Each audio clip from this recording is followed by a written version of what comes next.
Okay, the meeting can begin. Thank you for joining us. I'd like to call to order this special meeting of the Arlington Central School District's Board of Education for the purpose of discussing the reopening plan. If everyone could join with me in the Pledge of Allegiance. I pledge allegiance to the flag of the United States of America and to the republic for which it stands, one nation, under God, indivisible, with liberty and justice for all. And we'll have the reading of the district mission. Bear with me for 1 second while I pull it up.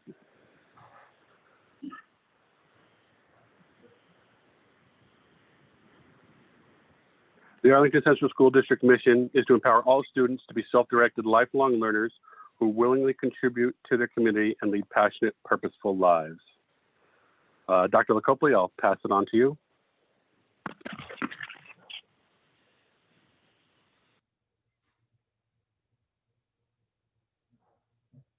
He's muted. Dr. LaCopley, You're still muted, Dr. LaCopley? Okay, thank you. I'd like to thank the board for the opportunity to present our status report to them with respect to our reopening plan. I have a couple of statements that I want to read, and just 1 second.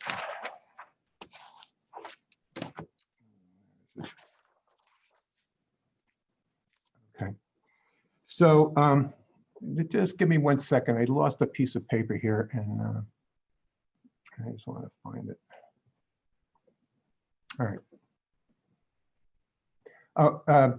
Peter, would you do the moment of silence? Sure. It's with great sadness that we announced the loss of one of our admirals. Christopher Prado was going into 8th grade at Unionville Middle School. The Board of Education and the whole school district wishes his family all the sympathy we have. Having 2 students going into 8th grade, this one hits home for me. And I understand their loss, having lost my little brother when he was going into Knoxon, or in Knoxon going into the middle school. So if everyone could join in with me for a moment of silence for our fallen Admiral, Christopher Prado.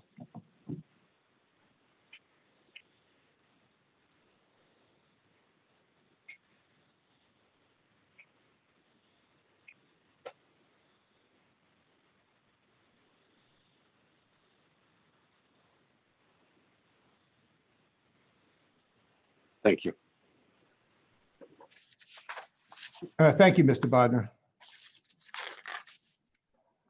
Whenever a school district has a loss of life and with one of our children, it's a very devastating experience for all of us, and our hearts go out to the family, and our prayers go for him and his family and friends.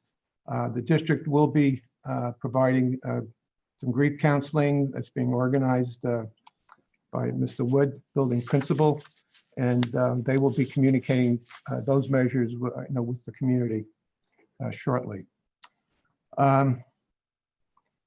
We have been receiving a lot of emails with respect to postponing the hybrid program in terms of starting on September 21st.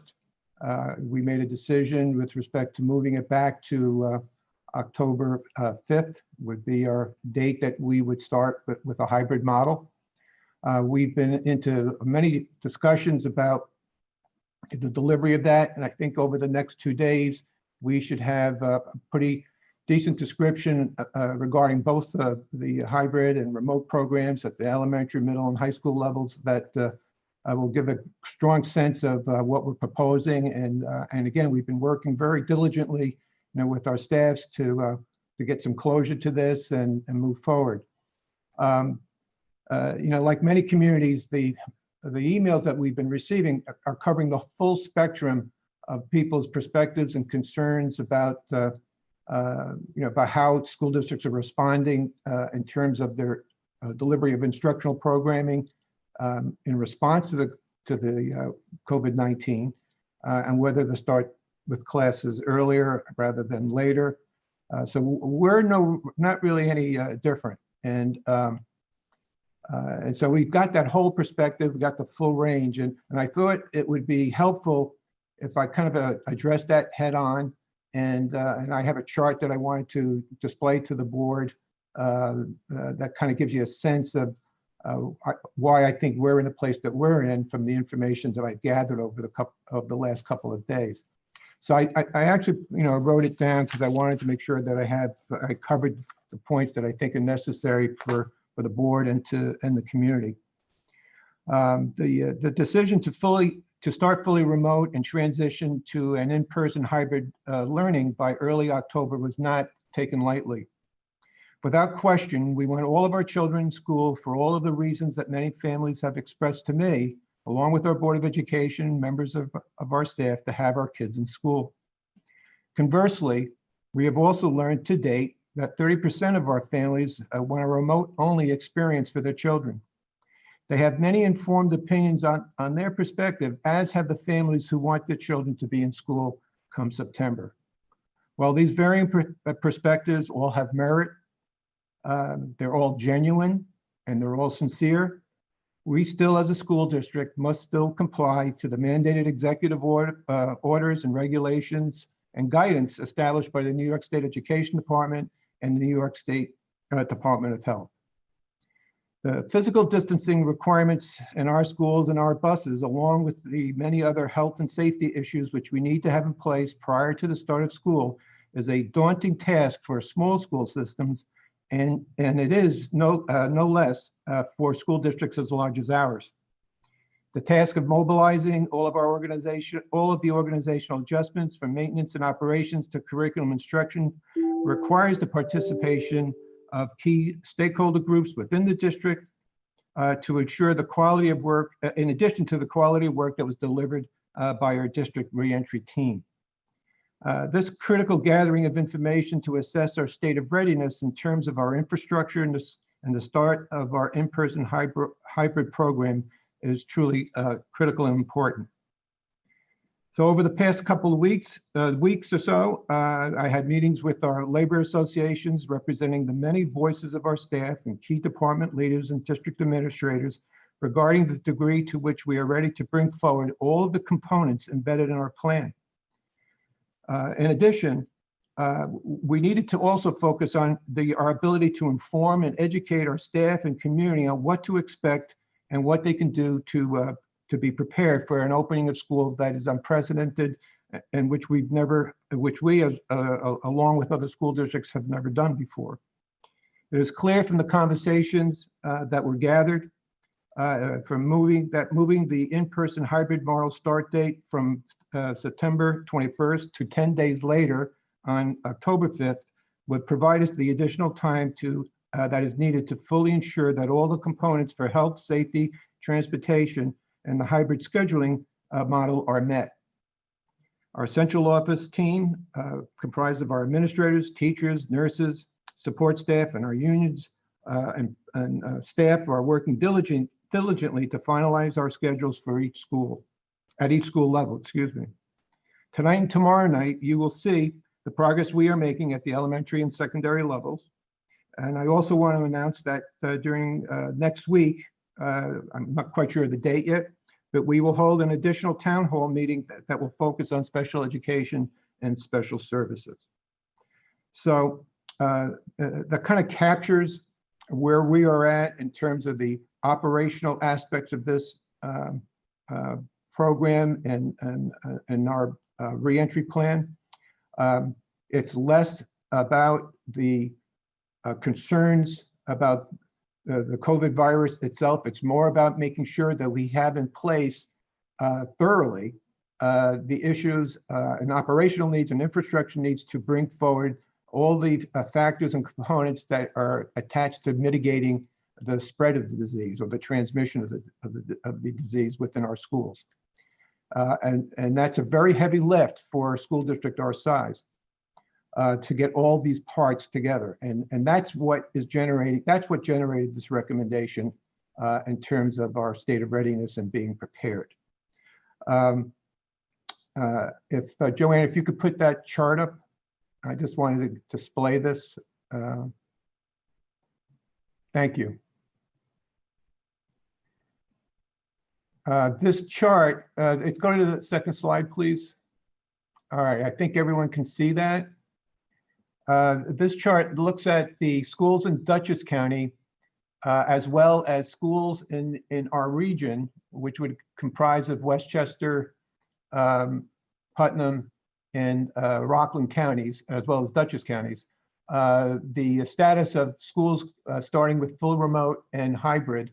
And again, I looked at all the schools within Dutchess County, as well as schools over 6,000. And again, I just want to reemphasize this, that our decision to go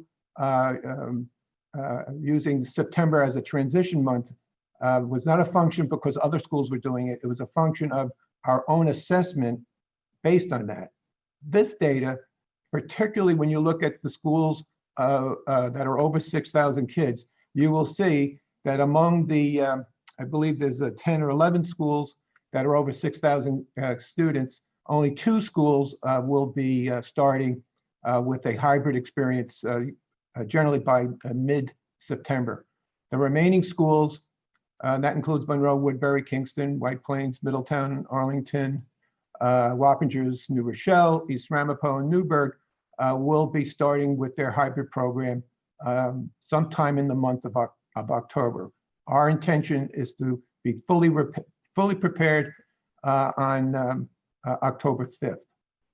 And if you look at the schools in Dutchess County, out of the 10 or 11 schools in Dutchess County, to date, only 4 will be starting with a hybrid program come in the beginning of the school year, and the remaining schools will be on full remote. When we discuss this among the superintendents, it all seems to come down to the same critical factors, and that's just simply the state of readiness in terms of all of the things that we have to do to prepare to educate our staff, to educate our families in terms of getting ready for the school year. And we know it's disappointing. In our conversations with our principals, particularly at the elementary level, we want to take the proverbial boxes off our heads, think outside of the box, and look at ways that we can early on in the school year, look at ways that we can possibly bring children in on a voluntary basis, like an open house or orientation that we normally do anyway, so our kids can meet their teachers, particularly in grade, particularly in kindergarten and in our transition grades 3, 6, and 9. So, so the challenges was there for principals to come up with ways that to see if we can make that happen. I think that was really welcomed, and I'm sure our staff wants to meet that challenge as well. So with that, I will pause, and myself and our team will respond or answer your questions. I don't have a question, but I do want to thank you for doing such a great job leading the district. As a father of 7 who has a teacher wife who's been teaching out of the house for the last several months, I probably more than anyone else in this district want my kids back in the classroom as soon as possible. But having a teacher who's nervous about getting back in the classroom, and then having the kids who can't wait to get back in the classroom, I see both sides of this argument. So I understand what everybody is saying, and it's not easy. It's not, it's a hard decision to make. And I commend you for leading the way you have. We're all working for the same purpose, which is to give the students the best education in the safest manner possible. And I think that's what the plan is doing. By starting a little later, we'll have everything in place. Everything will be set. My kids will be there on day 1. I'm all excited to be in the hybrid model. And we know that people have anxiety on both sides, and we need to be aware of that and take that into consideration and understand that this this is unique. We've never done this before. This is a new model for schooling. This is, an opening that's never happened before. I commend you guys for working the way you have. Like I said, nobody wants these kids back in school more than I do, but we have to do it right. So thank you for doing such a great job. And it's just that, we have a team of folks, our central office administrators and our building principals and our staffs have really been working very, very hard, to try and put forth what we need to do. And not just on the teaching part of it, instructional part, but in the operations part. It's not a coincidence that the districts that are like that 5,000 and 6,000 above, it's much more problematic in terms of bringing these things to bear. It's just that exponentially it expands. If we were a district of 2,000 to 3,000 to get ready in such a short a time, you can get your arms around things and put things in place. When you have so many different places to implement a program in the same manner, and so many schools, 2 middle schools, a very large high school, using social distancing and making sure all of the components are the same in each school. That's the place that we're in, and we really want to do it, correctly, and so that those issues regarding, mitigation and those components that ensure as safe as an environment as we can provide are actually being delivered. Does anybody else have any comments or questions?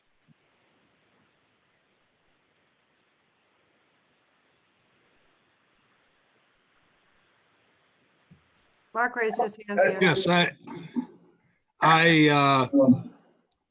I would echo what you said, Peter. This is a difficult decision for parents, for teachers, for in some cases the kids that are involved.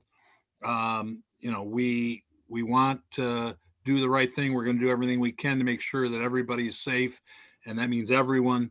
One of the things I would recommend to the public is that please read all the information that we have available on the website and in other sources, the communicator, and so on. There are a lot of emails that have different points of view, and we respect those points of view, but understand what we have, that we've got to follow the law. We got 145 pages of things we had to do from the state. And if you read the information that's out there and educate yourself on the process, that hopefully will make it a little less stressful for everybody. The question I do have for you, Larry, and whoever needs to answer this, is how are we going to enforce the mask rule? Well, that's a question that comes up a lot. And essentially, in our plan, we're requiring that masks to be worn at all times, whether 6 feet or not, which is a standard that we're hearing from our medical professionals that should be met. We've also, and that includes on the bus, when it comes to accommodations for children that can't wear a mask, that the accommodations for children in that position would also include the accommodations for staff as well. In other words, how do we deal with both of those things? In terms of like discipline, we're approaching this is that it's all part of this education process, that the more we provide information to our families before school starts, before we enter a hybrid model, the better in terms of things that they can be doing at home to prepare their kids from kindergarten to high school is critical. We want to use the same normal procedures that we would use in under a code of conduct. If a child has to take a mask off or took a mask off, we want to deal with that in a very smart and sensitive way first, in terms of how we would deal with any issue that might involve a school rule in terms of we have to go over the rules first. Of course, if something was done intentionally to create harm or exposure, then obviously that would be treated differently. But that question is still one of the questions that we have to really address, as well as when I speak to my colleagues, I'm hearing the exact same thing. So so we know it's going to come up. It's how we're going to be prepared for it. And I think the largest, one of the more important things is how do we educate our families, way ahead of time on the things they can be doing at home. One of our goals is to have a form of a parent handbook, a parent guidebook. Same thing with our staff that really communicates, what our hybrid model is, what it's like going to be in school, during the times that you are, and what to expect. So those things are really in the process of being developed, and we want to do a real super job in preparing that, for our staff and more importantly, and just as importantly, for our families. Thank you, Larry. Okay. Larry, a quick question. If all of the stuff that I've seen and that we've read and that we talked about, what are the two major issues that you need to resolve between now and October to go to a full hybrid program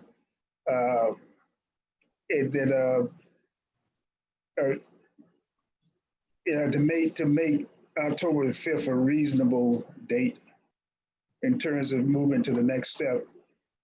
Well, I think the two major things, well, I think there are several, but the one are the operational aspects in terms of everything from dispensers, the dispensers for your, the hand dispensers that we need to put in place in hallways and classrooms. We have to develop the process of how we ensuring that when kids come from the bus, that they're in order into the school. We're on our plan, there's provisions for washing your hands as you enter a building. How are we going to do that? There's a lot of areas in terms of signage that we have to have available for all of our kids that are to be posted in our schools. Those things need to be done. The preparations and for our approaches in terms of contact tracing, identifying how we handle kids with symptoms, the screening of students before coming into the building, how we're going to do that. I mean, we have guidelines to do it, but we haven't really figured out how to actually implement it. And so those kinds of things we have to really focus on. And then building the community plan for education. What are the steps that they need to, what are the steps that we want our community to know before school starts? How is our educational program going to look that's so different from from what they had before? So those pieces are very labor intensive, and actually the third major one is transportation. Our transportation system is as complicated as can be, and we're covering services for nearly 7,700 kids, over 95 square miles. Of course, we have information now about parents who will drive their kids to school. We've got good numbers in terms of what our bus capacity can be. We still have requirements for transporting kids to private schools as well as special schools. So the transportation piece of this in terms of physical distancing and how that applies to bus transportation is also a very, very complicated part of this puzzle. So when you put all these things together, it does, it does lead to it's complex. I mean, there's so many moving parts to it. But let me just push you on that a little bit. I've not heard anything that would be different whether you started now or January. Compliance would have to be compliance, whether it's you start tomorrow or you start next January. Yeah. The buses are going to be the same issue. And I'm not sure I understand completely how the buses are an issue if you're doing a modified plan with half of the students at a time. The rerouting may take some work, but somebody's got to do that anyway. There is I think there was the communication plan to the parents. We have to do that anyway. Are there any capacity, movement, safety issues that would prevent us from moving to the next level come October? So just so I understand your question, Ed, are you asking, are there any things to prevent us from starting in October 5th? Yes, anything that is beyond our control. For instance, the rules for safety, the capacity of our buildings, the movement of students within the buildings and between home and the buildings. Are there any hard and fast rules in place that's out there that is over and above the issues of compliance? Because no matter when we start, we gotta, and it seems to be some of the compliance pieces, you gotta get kids in the building to start practicing the compliance piece, as a for instance. But are there any rules left that we can't comply to that's been passed down by the state? If I could interject just quickly, I think something that Dr. Lacopoli alluded to with regard to transportation, a lot of that depends on how many students will go full remote for the year. So logistically, that's a huge piece that has to be determined before we can move forward. Thanks, Paul. But why, Paul? Why? 30% of them said full resistance for the year. You know that in a modified system, a hybrid system, you're talking 50-50, let's say in round numbers. So is that why is that a showstopper, and what do you have to do to overcome that? How do you change those dynamics? Well, go ahead. I'm just trying to clarify the question. Are you asking what is preventing us, or is there something above and beyond the regulations that is out of our control?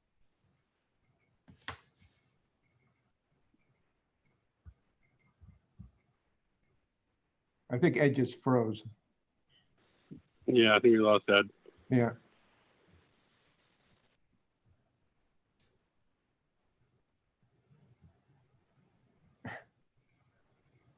Maybe we can come back.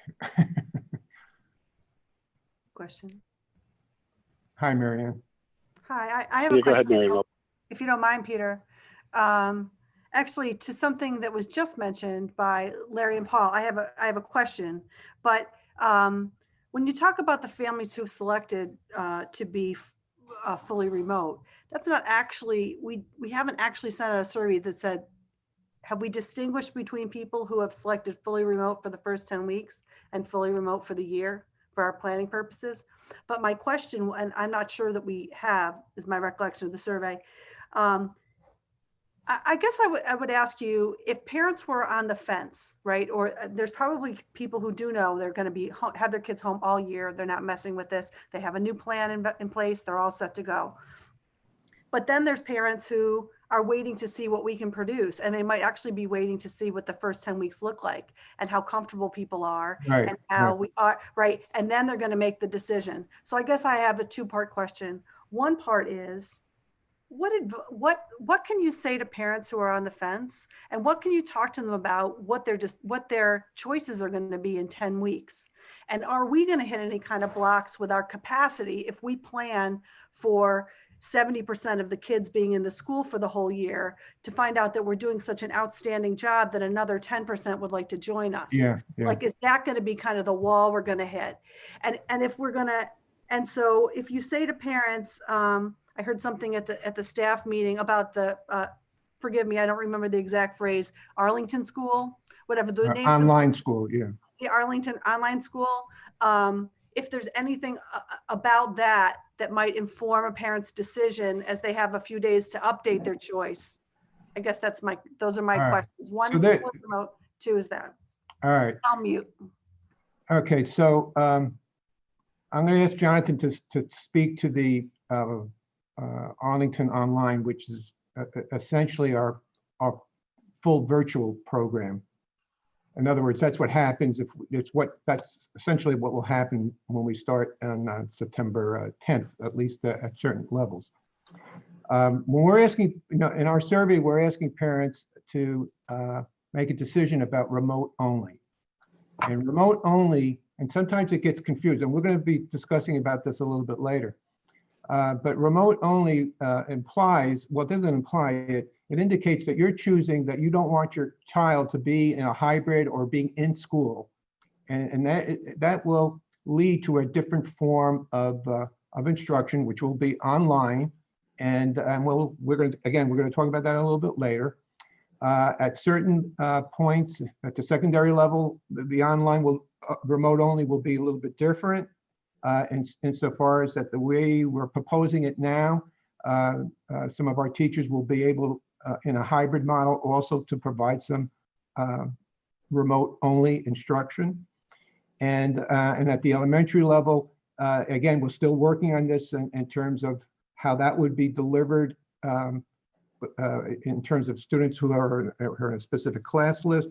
But if you choose remote only, we have to compile those students in a way that and there might be a teacher that will have students from a couple different buildings who are only working with a remote only child in the grade level that the parent picks in.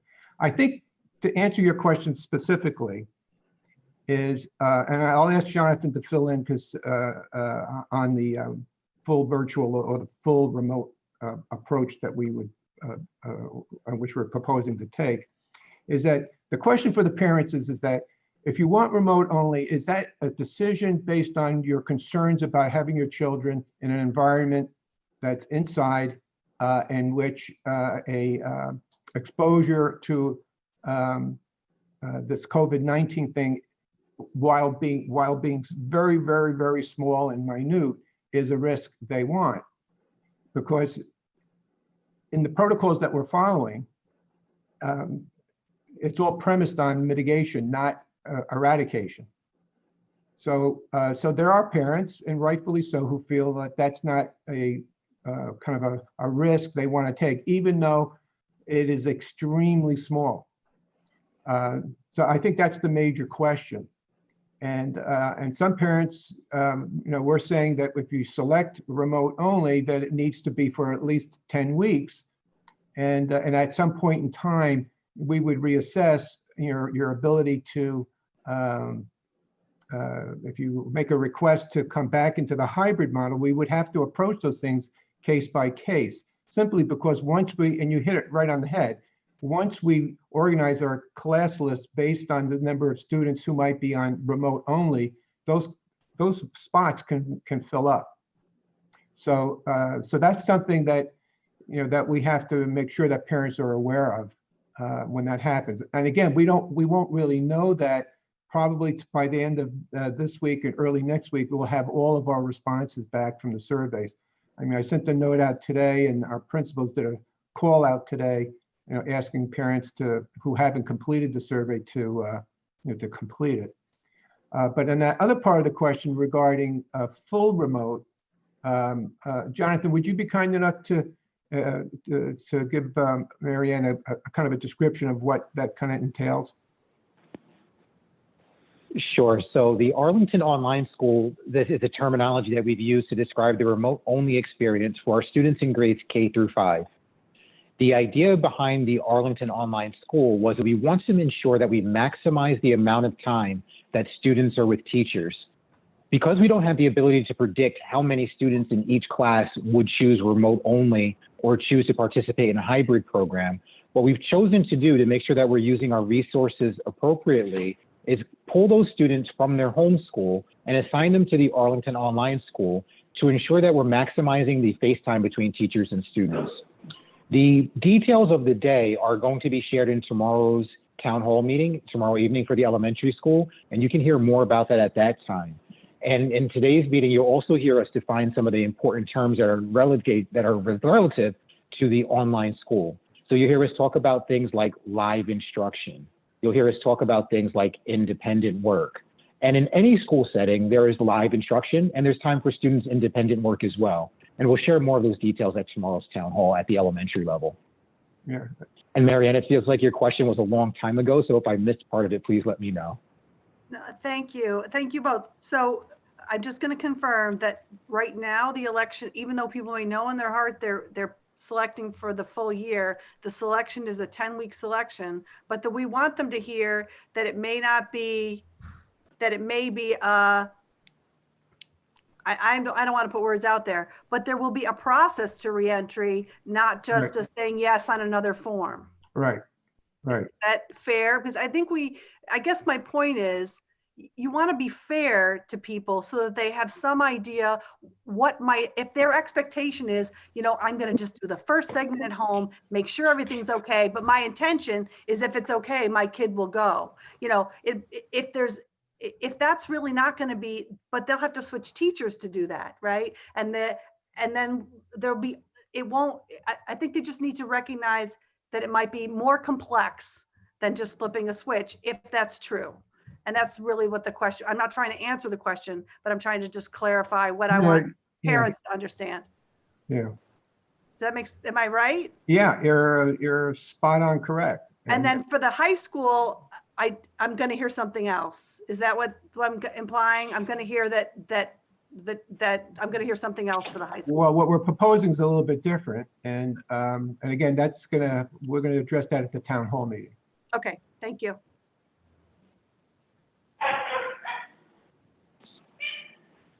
Does anybody else have any questions? I have a question.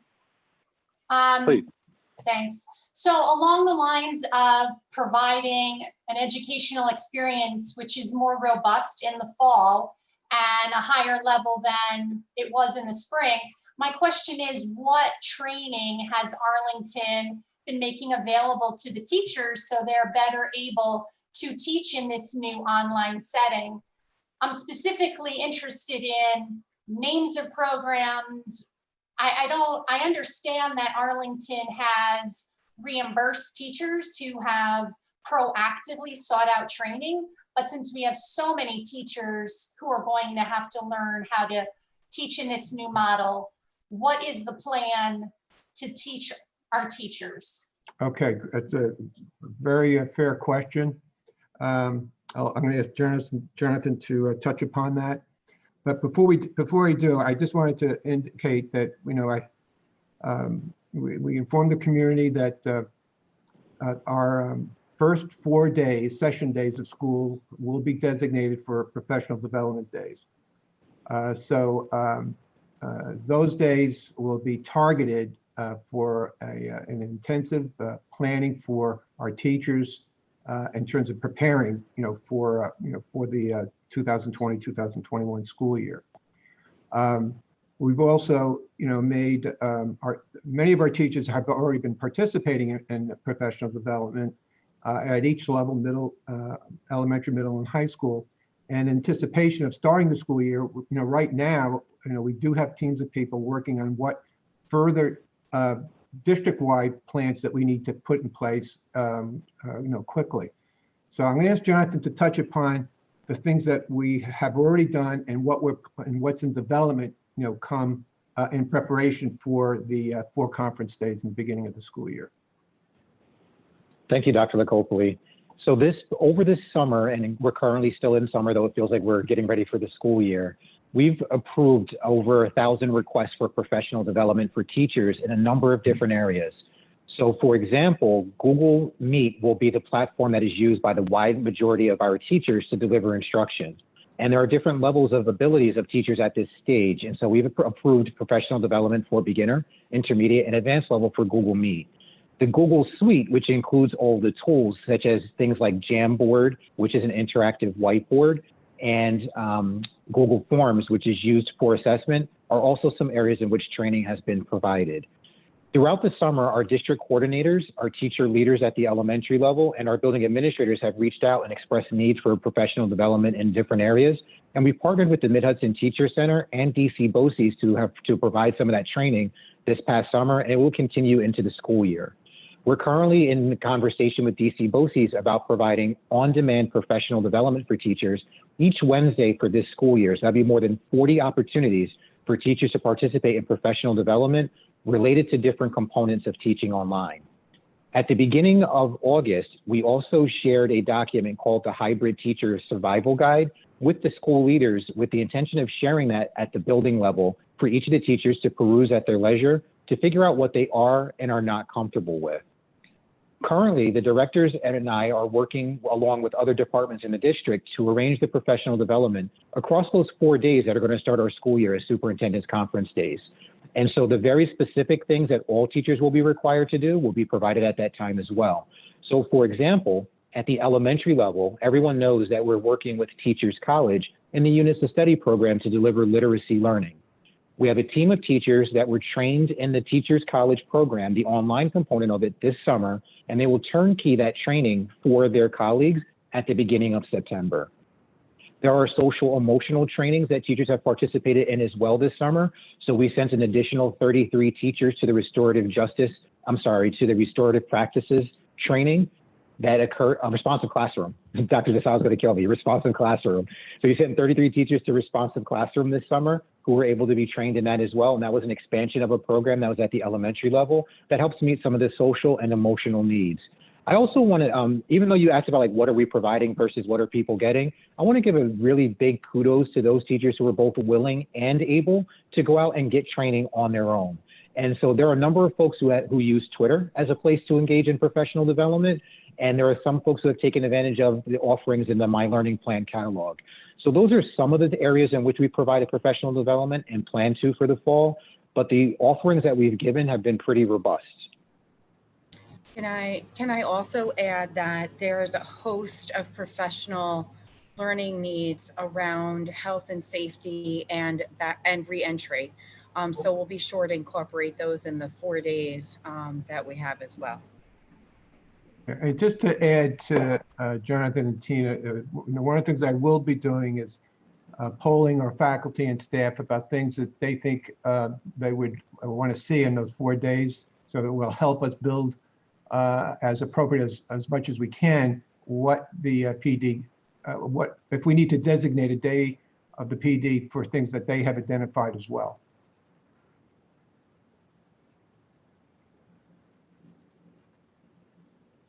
And Larry, just following up on that, what is the professional development plan for the beginning of September? Well, as Jonathan said, we are still constructing that. Okay. There's a team there. There's a meeting next, I believe next week, regarding the preparation for the superintendent conference days. I do want to get some input from our faculty with respect to areas that they believe that we need to incorporate in addition to the programs that Jonathan and Tina just mentioned. So I want to maximize those 4 days to get the biggest value out of them in terms of being ready to start on September 10th. Thanks. I think that's a good idea to poll the teachers and get, ideas from them. I think that's great. Thank you. Okay. Okay, thank you. Does anybody else have any last questions? Just one summary statement, and Joanne, don't shut me down this time. Or was it Ellen? I think guys, you got your hands on the switch. They had just Who would never? Yeah, I know, of course not. The genesis of the question is what I was trying to get someone to say, that there's nothing out of our control that will prevent us from moving to the next level. There are no external requirements, legal, health requirements that would prevent us from moving to a hybrid. Hybrid on October 5th, right? That's to correct. October 5th. That all of the issues will be self-inflicted if there are issues. Yes, The but not under my shift. not under your. No, we're going to make this happen the way it's supposed to happen. And one last question, and we don't have enough time, but when we go to a hybrid system, aren't we really implementing a dual education system? And will we need a ton of other additional staff? Well, obviously that, many districts have made the commitment to provide the full remote. There is a potential that could generate needs for additional personnel. Simply because if we have certain amount of our own staff who cannot teach in a classroom, in other words, they have medical issues that could make them vulnerable, they would need to be on a remote basis throughout a school day. So those folks, literally could be taken out of the in-school population. If we have too many people within one certification area, that would create a gap within the, let's say, for example, in the in-class or the hybrid in-class model. So, that could happen. And, once we get the actual numbers of students, families who prefer to be on remote only for that first 10 weeks of school, and we have a sense of how that's going to go forward in terms of whether that continues over the next 10 weeks and the 10 weeks after that. And then we have to balance that in terms of the number of, we've been surveying our staff with respect to their issues in terms of teaching in school. So we have some numbers with that as well. And we'll have confirmations in terms of probably by the end of the week, early next week, about who can really be in our classrooms or not. It's a little bit time consuming because we have to have medical notes, doctor's notes to confirm the situations that they're indicating to us. So Paul is working on those things with our staff right now. And so when we put this pile together, we'll sort of have a sense of what personnel factors, if any, will exist. And again, all the school districts who have committed to remote only are having the exact same conversation with respect to that. Yeah, for some reason, I thought that the hybrid model could generate the need for additional, more so than remote only.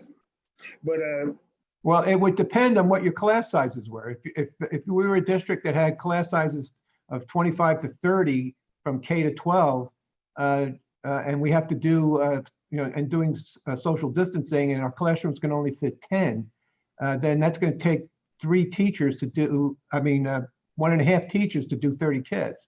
If we were going to do 10, 10, 10 to put them in a classroom. So that issue does occur, but we don't have many instances of that. It's a little bit more we have higher class sizes at the secondary level, but as of now, we think we can handle it.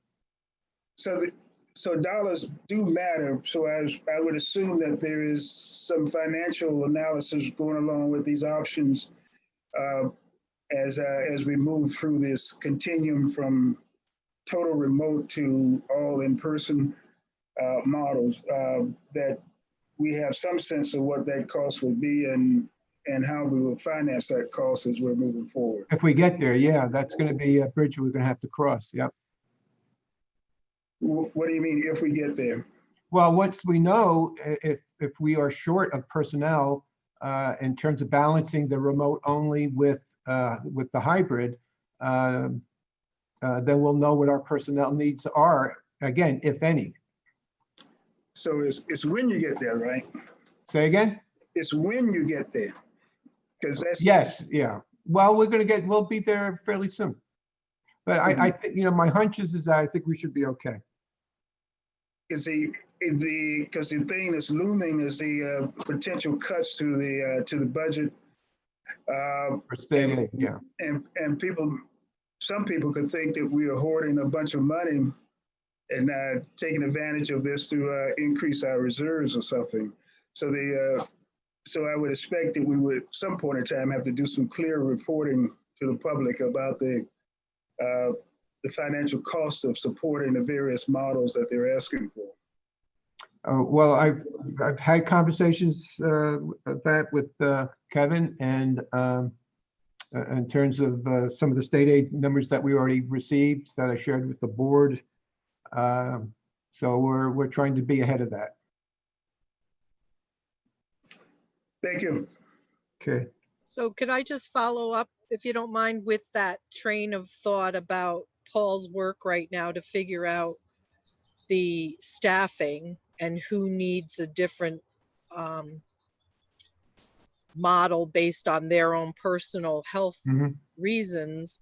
I would assume because we are having teachers who are certified to teach whatever it is that the students need, it's also a juggling between the people who need to work remotely only and seeing if that crosses over enough for all of the different places where you have high numbers of students who want full remote. Is that correct? Yeah, you are right on there. It's a huge matching game. Okay. To some extent, but it looks like we'll be able to accommodate those teachers who truly need to go remote. But we will also more than likely need to recruit some teachers to do remote as well. So it'll be some sort of, I hate to use the word hybrid again, but it'll be some sort of hybrid solution. So there is the chance then that there are going to be people hired, like there is a money issue, Ed's there could mentioning. There could be, and I'm also saying that it could be that we're tapping certain teachers in certain certification areas that have not requested remote or reasonable accommodation for remote to do what we need them to do in the remote setting. I see. So that we would be using our own people to fill those gaps, perhaps. Yep. Okay. Yep. Yeah. Thank you. Just because I think we need to be clear to the parents that we are honoring the fact that no matter what model they choose, the teachers that interact with their children will be fully certified in whatever area the child needs. Okay. Thank you. Larry. Anything else before? Oh. Yep.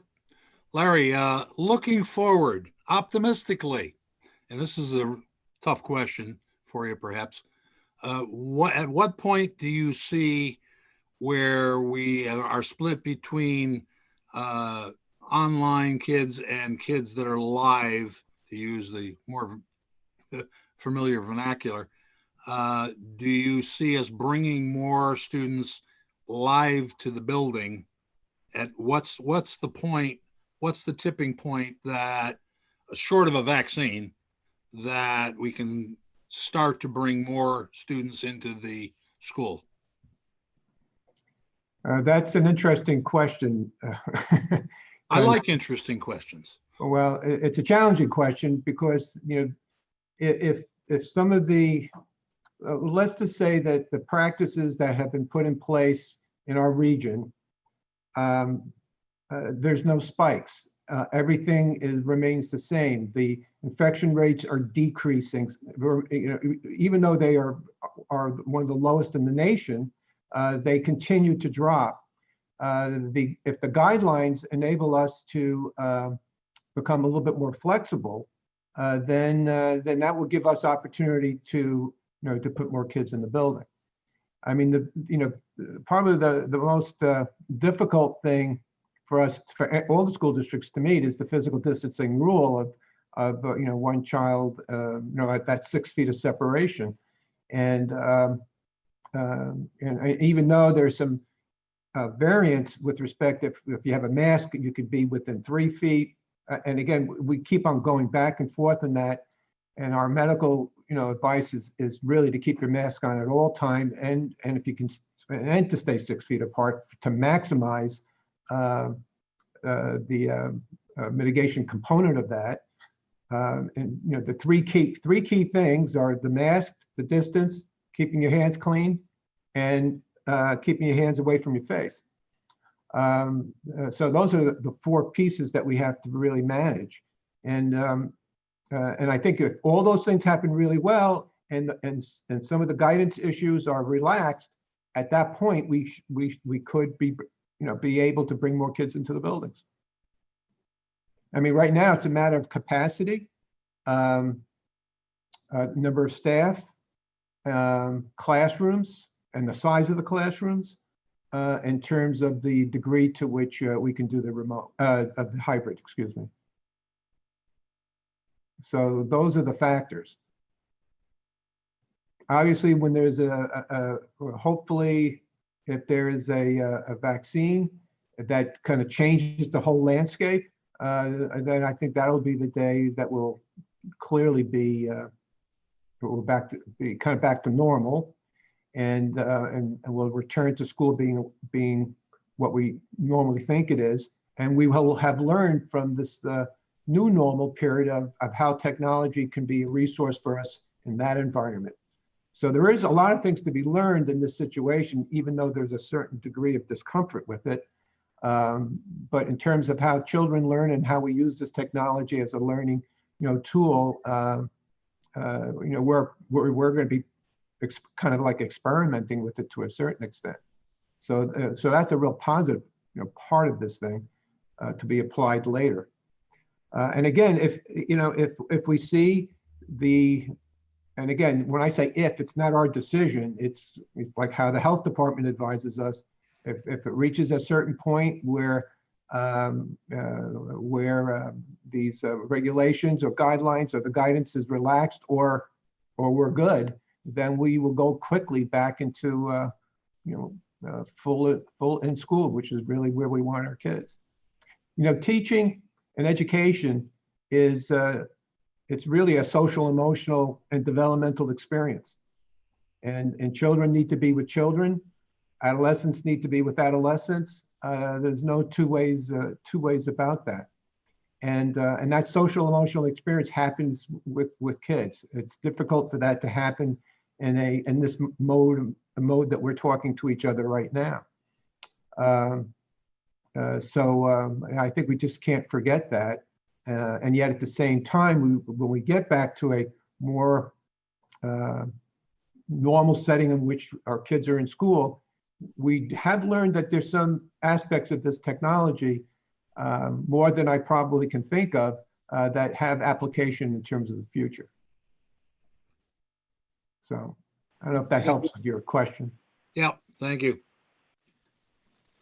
Okay, as we adjourn this special meeting of the Board of Education, I want to thank everybody for participating before we move into our town hall meeting. And I would like everyone to keep the family and friends of our fallen Admiral Christopher Prado in your thoughts and prayers as they deal with this terrible tragedy. So we will be thinking of him and them. Can I have a motion to adjourn the special meeting of the Board of Education and move into the town hall? So moved. Second. Is there a second? I have a motion and a second. All in favor? Aye. I would like, okay. The special meeting is adjourned, and Dr. LaCopley, can we move into the town hall meeting? Okay, thank you. Good evening, everybody, and welcome to our second town hall meeting. The focus of our town hall meeting tonight will be on the instructional program at the secondary level. Tonight, you'll be hearing some of our thoughts and ideas that are being proposed regarding the scheduling and of our hybrid as well as full virtual program, again, at the secondary level. The work that will be described tonight has been developed in concert with our principals who have been working with their teachers at the school level. It's still a work in progress. The components of this, I think we're getting very, very close, and I'm very happy with the things I've been seeing that have been brought to my attention.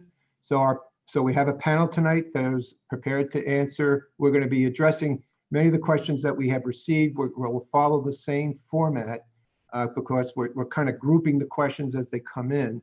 And I just want to introduce our panel for tonight. It will be the central office team, and that includes Dr. Brown, Dr. Dessau, Mr. Sheldon, and Mr. Finch. And joining us will be Rich Carroll, the house principal at Arlington High School, John Arkett, the executive principal of the high school, Eric Shetter, our middle school principal at LaGrange Middle School, and Scott Wood, our principal at Unionville Middle School. So we've prepared a PowerPoint, and embedded in the PowerPoint, we had included some information on contact tracing as well that Tina will be going over. So I'm going to pass this to Dr. Brown, and I want to thank him for organizing this, working with our principals. And when I say that we've been working very hard and very diligently, using every second of the day and night to put things together, this was packaged together based on all the work that was done towards the end of last week, and I'm happy to be able to present it tonight. And Dr. Brown had a lot to do with putting it together. So, Jonathan.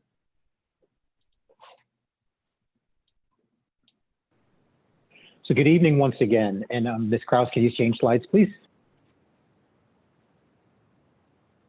So this evening, I have the opportunity to share this platform along with our building administrators and central office administrators to more familiarize the Arlington Central School District with what our intentions are to deliver instruction at the secondary level. There will also be a conversation about precautions taken with health and safety.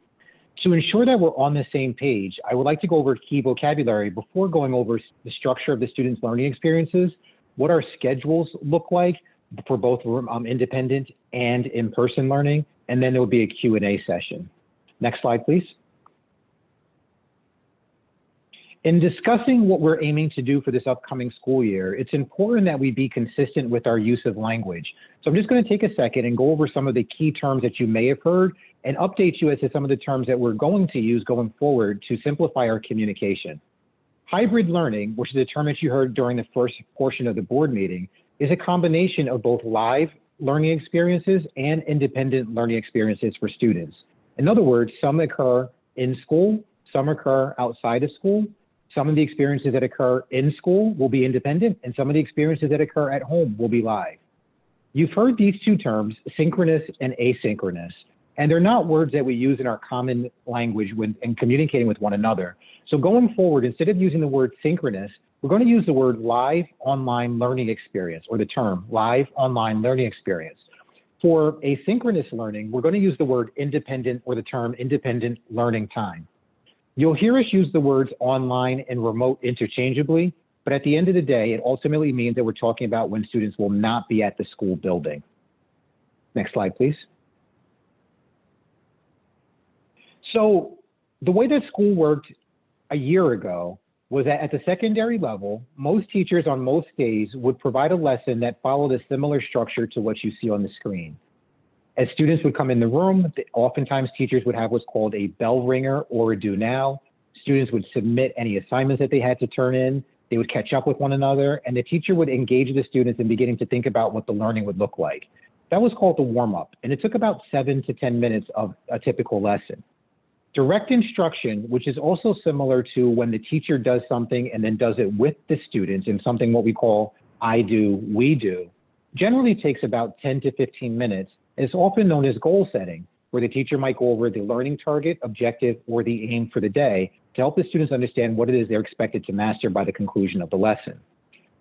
The student practice portion, which should make up the majority of the time that students spend in the classroom, is often independent or collaborative amongst the students, but often without a lot of teacher involvement at the secondary level.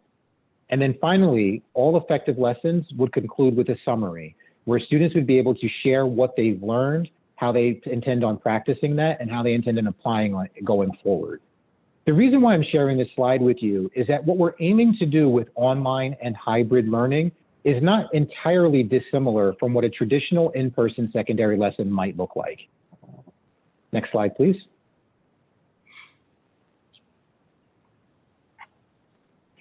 So the recommended online secondary lesson structure is visible to you on the screen. We're still encouraging teachers to engage students in warm-ups, and that warm-up might include a student check-in where you may ask students how they're feeling, or you need to find out where they are in their learning. And you may spend this time reviewing norms and expectations with students.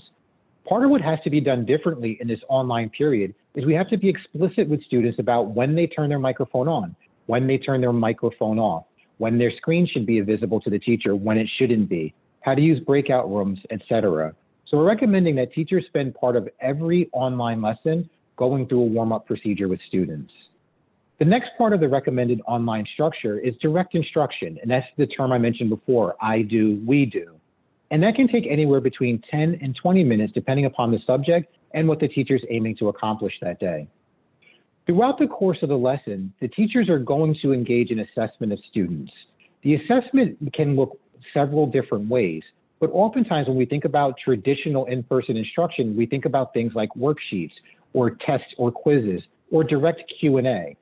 Some of those are practices that you would use in an online environment, but there are a host of other strategies, some of which are unfamiliar to many teachers at this time, that you would use to assess student understanding throughout the course of the time that they're engaged in online learning. And finally, we recommend that students engage in a summary with the teacher to ensure that what was expected to be learned is learned, and that students know what they're expected to do when it's time for their independent learning time. When students are online at the beginning of this school year, all students will be online together. However, when we get into a hybrid remote situation, student practice and application would occur during the independent learning time. That's what we used to call asynchronous, when the student is not necessarily in front of the teacher. If you recall from the prior slide, student practice should make up the majority of time that students engage in learning in the classroom, and that won't be any different when we move to an online environment. Next slide, please. And at this point, we're going to move into a conversation about the construct of our remote only and hybrid schedules. So I'll ask the executive principal at the high school, Mr. Orcutt, to take over at this time. Good evening, everybody.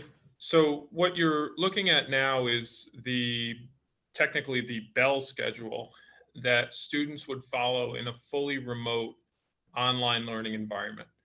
What the thinking around here is that students will engage with their teachers similarly to how they would throughout the day, but we're also taking into a lot of consideration around the research with respect to best practices in an online environment, which includes having a slightly later start date, which we all know at the high school level, or start time, I mean, is a proven best practice that when we can eventually have that conversation around a regular school day would be a great one to have too.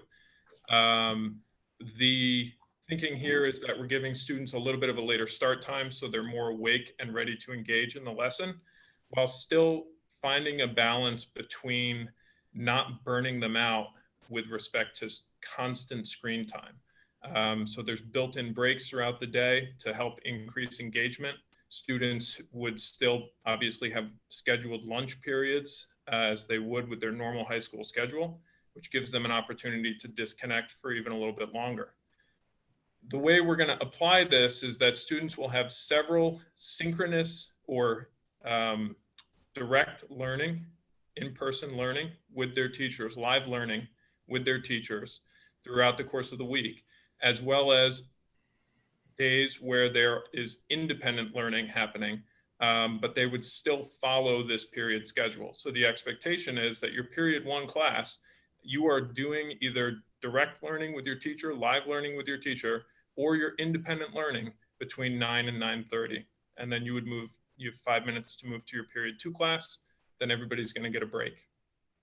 Part of the reason that we like this model a lot is that when we do transition into a hybrid schedule, there's not so much disruption in terms of routine. Students will be used to meeting with their teachers while following this period schedule, and it should go a long way to easing the transition back into the building and resuming some of that routine. Next slide. Good evening, everyone. Mr. Orcutt did a great job of explaining the model. It's very similar at the middle school, as you can see. The only difference is that we do have a 9-period day, with our goal being the attempt to limit screen time, and with the schedule at the same at the middle school as at the high school, starting at 9 o'clock. We would then have students in periods 1, 2, 3, where they'd be limited to 1 hour and 25 minutes of screen time, with then a 35-minute break. Again, you can see periods 4, 5, and 6, break, and then 7, 8, and 9. As Mr. Orcutt said, we also, one of those periods, either 4, 5, 6, or 7, would be a lunch period. So there would be an extended time during the middle of the day. Again, just to reiterate what Mr. Orcutt had said, we felt that this provided consistency for families, for the students, and even for the staff. And we did feel that this was a good way to start the school year and then transition into the hybrid model at the beginning of October. Thank you. Okay. Joanne, the next slide. Joanne, you can, I'm sorry. So Scott? this is the proposed hybrid schedule that we would be looking to implement on October 5th. One of the challenges that we have at Arlington High School is our size. So when we hear about other districts that are able to look to 50% of their student body coming in at a time, you know, a quarter to a third of our students in many of those cases is still a larger actual number of students in the building. So classrooms aren't necessarily any bigger in high schools that are larger. So really the physical distancing component is what's driving the numbers at the high school. So what you're looking at here is the way to think about cohort 3. There's 4 cohorts, but the third cohort are the students who are opting for remote instruction. So on your typical first day of school on Monday, October 5th, cohort 1 would come to school. Cohorts 2, 3, and 4 would be working independently. Tuesday, cohort 2 comes in, 1, 3, and 4 are working independently. Wednesday will be a live teaching synchronous day of instruction for cohort 3. That will happen remotely. The building would be closed for a deep clean at that point. And then on Thursday, cohort 4 comes in. On Friday, all students would engage in remote live learning with their teachers synchronously. And this was the best way where we could give all students at least 2 contact times with their teachers. We started looking at models where we were going to have cohorts rotating through for the in-person instruction using that Friday. But what happens is they quickly outpace that third cohort because they are getting an extra day of instruction as opposed to cohort 3, which would really only have that 1 contact time with their teachers. John, could you explain to our community what cohort means? Sure. So the cohort is the group of students that would come in on any given day. And we're still looking at, in an effort to try and keep that number balanced throughout the course of the day, we're still looking at the best way to do that. So cohort 1, and this is just an example, could be any student grades 9 through 12 with the last name A through F. Cohort 2 would be G through O. And then cohort 4, because cohort 3 is our remote students, would be the rest of the alphabet. So that's just one of the examples how we would be selecting students for cohorts 1, 2, and 4. Okay, thank you. You're welcome. Joanne, next slide.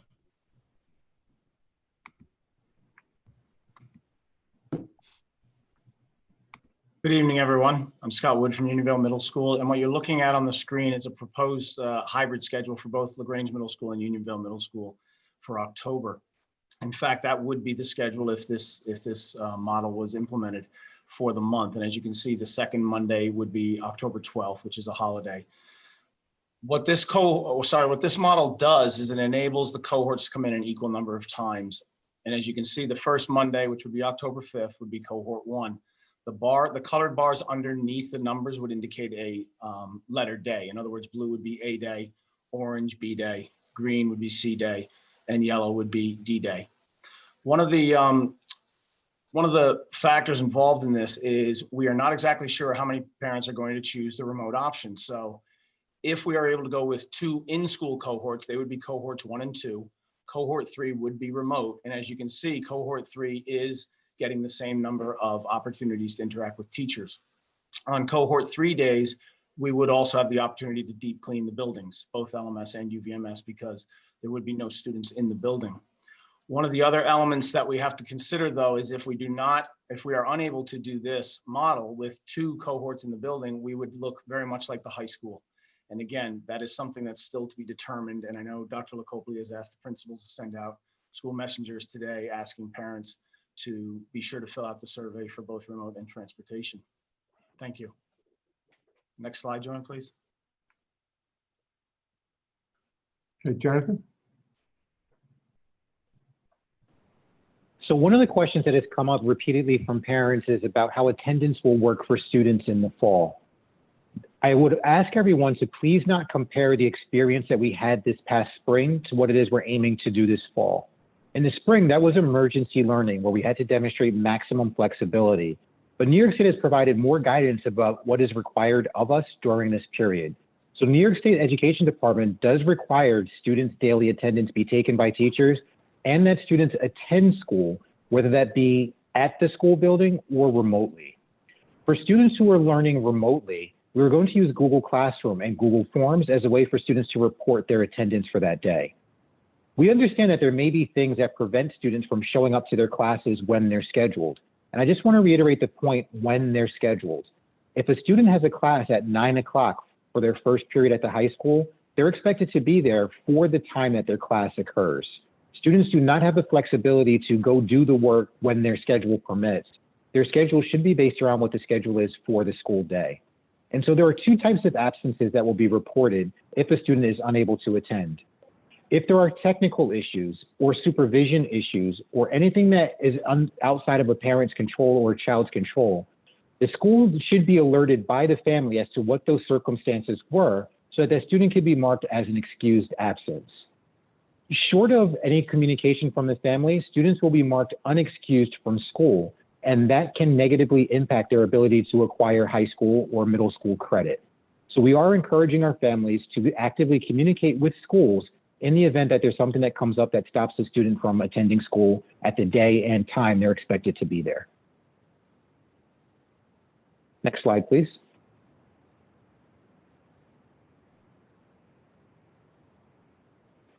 There are some resources that we will make available through the Arlington COVID-19 Hub. One of the resources is the Hub, but the other is also a document that I mentioned earlier in our presentation, which is the Hybrid Teacher Survival Guide. Even if you're not an educator, familiarizing yourself with this document will help you become more aware of what we're aiming to do for our teachers to help them be prepared to meet the needs of your children. And at this point, we're going to conclude the instructional portion of our presentation and move into a conversation about health and safety. Dr. Desa? Yeah, just before we do that, I wanted to ask the board, is there any questions you would like to ask the panel before we go into the COVID-19? I have a question. So when I'm looking at those slides, am I to understand that whether you're remote learning or hybrid learning, you're going to have the same teacher? Is that why the cohorts were set up the way they were? Yes, so at the secondary level, it is structured so that the same teacher teaches the course, whether it's remotely or in person. And that's different from elementary school, right? That is different than elementary school, yes. Okay, thank you. Yeah, and these things are You're still welcome. being worked out. Go ahead. To me. Yes, Mary. I noticed, I hope I'm asking this correctly. I noticed on the high school, the Friday live instruction with all the cohorts. So again, all the kids in AP biology or whatever, who are all grouped together, who've been seeing the teacher Monday, Tuesday, Wednesday, Thursday in different ways, all come together on Friday. So if we can do live instruction to a full group for the whole school on Friday, why can't we do it any day of the week? All right, John, Jonathan or John, or both? Sure. So, Ms. Meaden, can you clarify your question? Are you asking why are we offering hybrid, or are you asking about our capability of doing full online? Capability. It's the capability, yeah. Because we've heard that we can't go fully remote with a live instruction with the teacher in front of each student and the full cohort available. And I just wonder, I know we made some investments in some broadband. I wonder if that's what's taken us to the ability to do this on the Friday. No, the upgrades that we made to the system did not influence the structure of this schedule. Okay. The reason why we're able to do what we're aiming to do on that Friday is because it's not being done from the school and it's not being done with students in the classroom. Okay. One of the issues around live streaming is about student privacy and FERPA and our ability to share information across the internet that has students' faces and their identity in it. So that's a major restricting issue about why you can't live stream a class that's actually in session, or why if you were going to, you'd have to take a number of different precautions. But the schedule design that allows all 4 cohorts to receive live instruction, we're able to do that because that's not happening with students in a classroom, and it's not happening from our school buildings. So the teachers will be working from home that day and interacting on their regular 8, for the high school, a regular 8-period schedule, interacting with their different classes. They could, yes. They could, okay.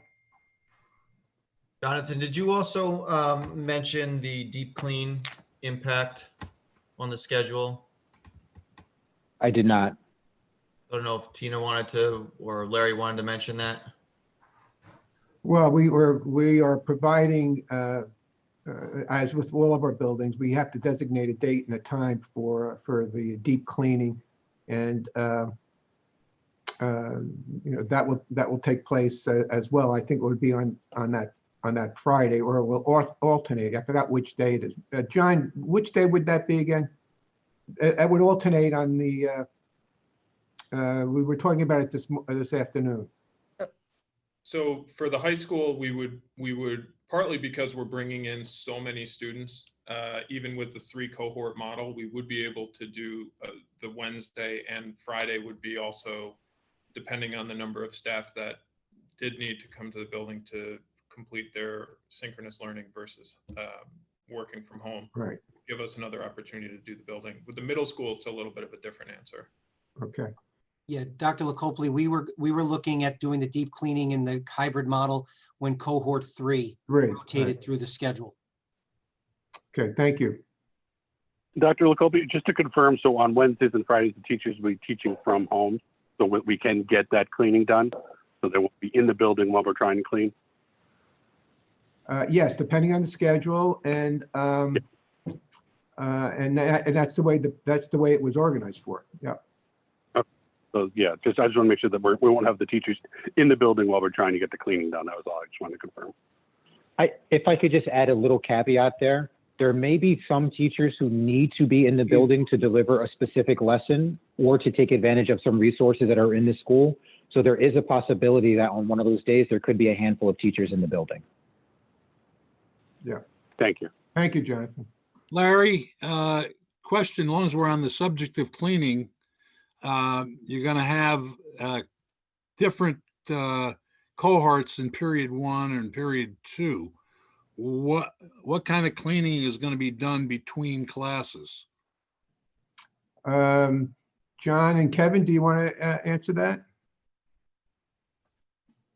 So, and this is actually a question that also comes up later in the panels, and I'm happy to revisit it then. At the high school, what we're talking about doing, it's a little bit of a different answer depending on the building. But so at the high school, one of the things that we're focusing on is having students rotate throughout the room. So for example, the chair that I'm sitting in right now might be the first period chair, and it's not used again by another student until fifth period.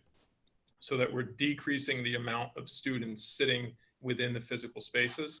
And then every night there will be a cleaning that's happening within the building before the next cohort comes in, but it's not as deep or thorough as a clean that would happen on Wednesdays and on the possibility of Friday. Are there going to be cleaning supplies if you needed to or wanted to clean a desk? So that is something that we're discussing. It's, there's with respect to classrooms, there's very prescribed chemicals that can be used in a classroom. And what we really want to, I know everybody's instinct right now is they're carrying around these disinfecting wipes with them and wiping down surfaces before they sit at them. But we have a lot of faculty, we have a lot of students with health conditions. You could inadvertently cause a chemical reaction within the classroom that could trigger an asthma attack or something along those lines. So we need to be really thoughtful and careful about how we do that. It's not a hard no, it's an ongoing discussion. Yeah. Fair enough. I have another question if no one else does. Yes, Kelly. My question was, how are classes going to be taught, which normally are taught in school, like chemistry? But, there are a lot of examples, a lot of classes sort of, I don't know if we have a pottery class, but something like that. Do we have a plan yet, or we're still trying to figure that out? Well, we do have a bit of a plan, and we're still trying to figure it out. It's a great question, Jonathan. John, would you respond to that?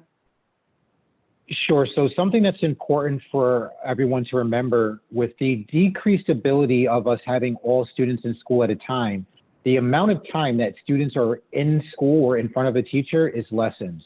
So what's happening is the teachers are working on distilling their curriculums down to the most important learning for their long-term success. So some of the interesting or things that people may have wanted to teach or expose students to are not being prioritized right now. And so the teachers are working on going through the curriculum and figuring out what can be done and what can't be done. And as a matter of fact, the district directors are working on now identifying what supplies students need at home in order for them to be successful in courses like chemistry. Okay. So follow up on that, something like auto shop or metal shop, right? Or like Kelly said, ceramics, or what about the beautiful food service program we have? What can are students being given the opportunity to select different electives if those would be a fundamentally different class this year? Or is there some sort of an attempt to give them some of that hands-on, like I know they'd be able to do at BOCES by rotating people through? Right, right. At this stage of the planning process, we wouldn't be able to allow students to change their schedules because they may not get the experience that they were looking for in the basket weaving class, as an example. So students would not be able to move between classes based upon the experience that they think they're going to get now that we're in a hybrid or remote situation. In the spring, when we realized that this was a possibility, the high school administrators at the time were asked to remove any courses from the catalog that couldn't be done reasonably well through an online or remote setting. So I believe there were a couple of classes that were discontinued as a result of that. So everything else that is being offered was done so with the expectation that it could be done reasonably well, considering the limitations that are in place now. Okay. So one of the things we thought it would be important to also update the board and the community on is regarding the health and safety standards with respect to contact tracing. And I wanted to ask Tina just to provide us with a quick update. These issues seem to be like a moving target. Some of they continue to change and be modified. weekly. So we're constantly working with our local health department in Suffolk County through the New York State Department of Health and getting clarification on many aspects of the components that are in this area. So Tina was just going to give the board and the community just a quick update, and then we can get to the questions. Good evening, everyone at home and everyone on the panel on the Zoom. So we have a few updates that we provided to the community on Friday regarding contact tracing and COVID-19 testing. So I wanted to take the opportunity to go over them and answer any questions that I can in relationship to these two topics. So Joanne, if you could go to the next slide for me, please.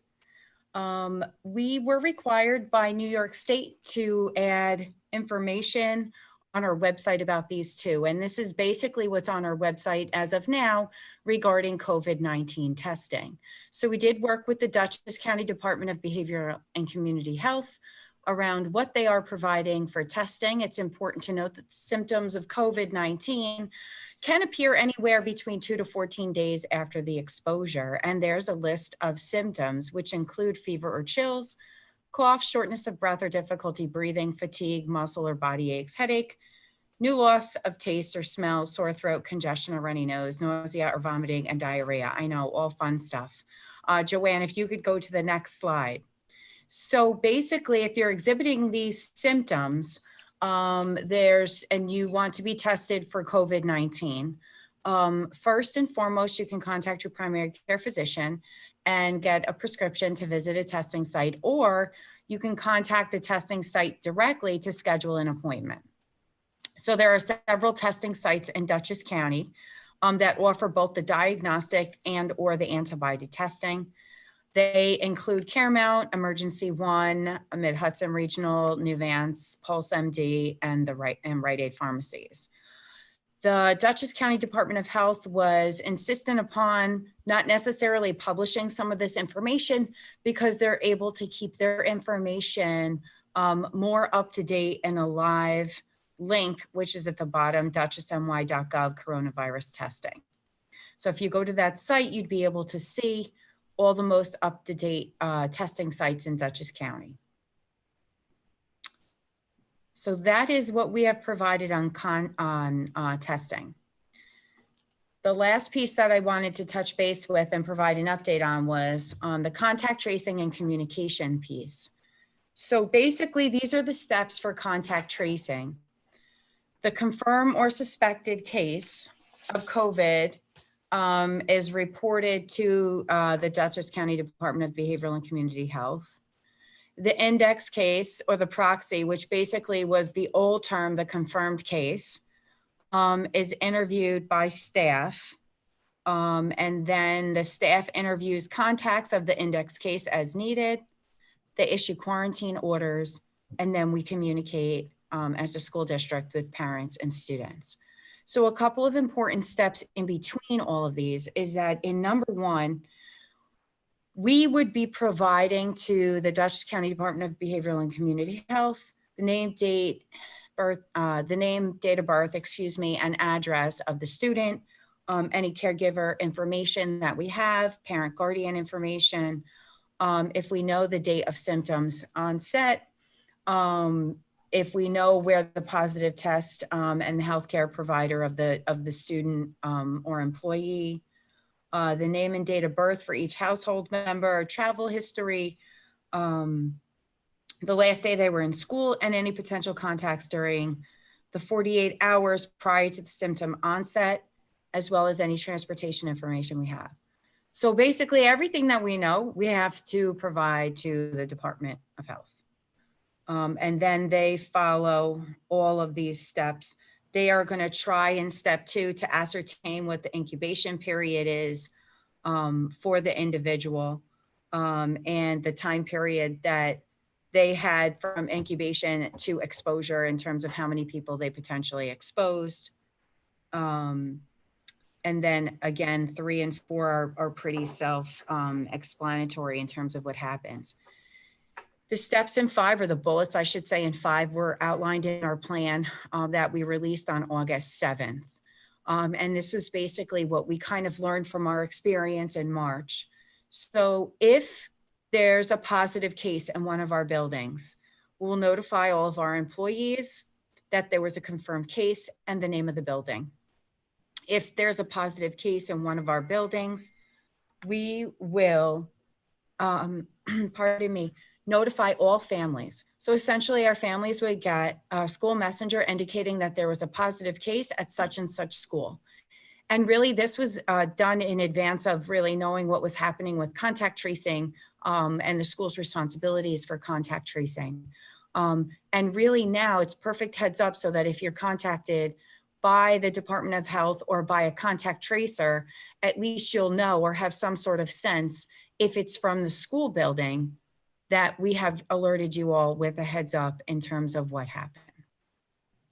So those are a couple of questions that we had around testing and contact tracing that I wanted to be able to provide a visual to go along with the communication around these two topics. Okay. Thank you, Tina. You're welcome. So, and again, these are all available on the website. They were made available to us literally on Friday. So all of our schools promptly had to post these.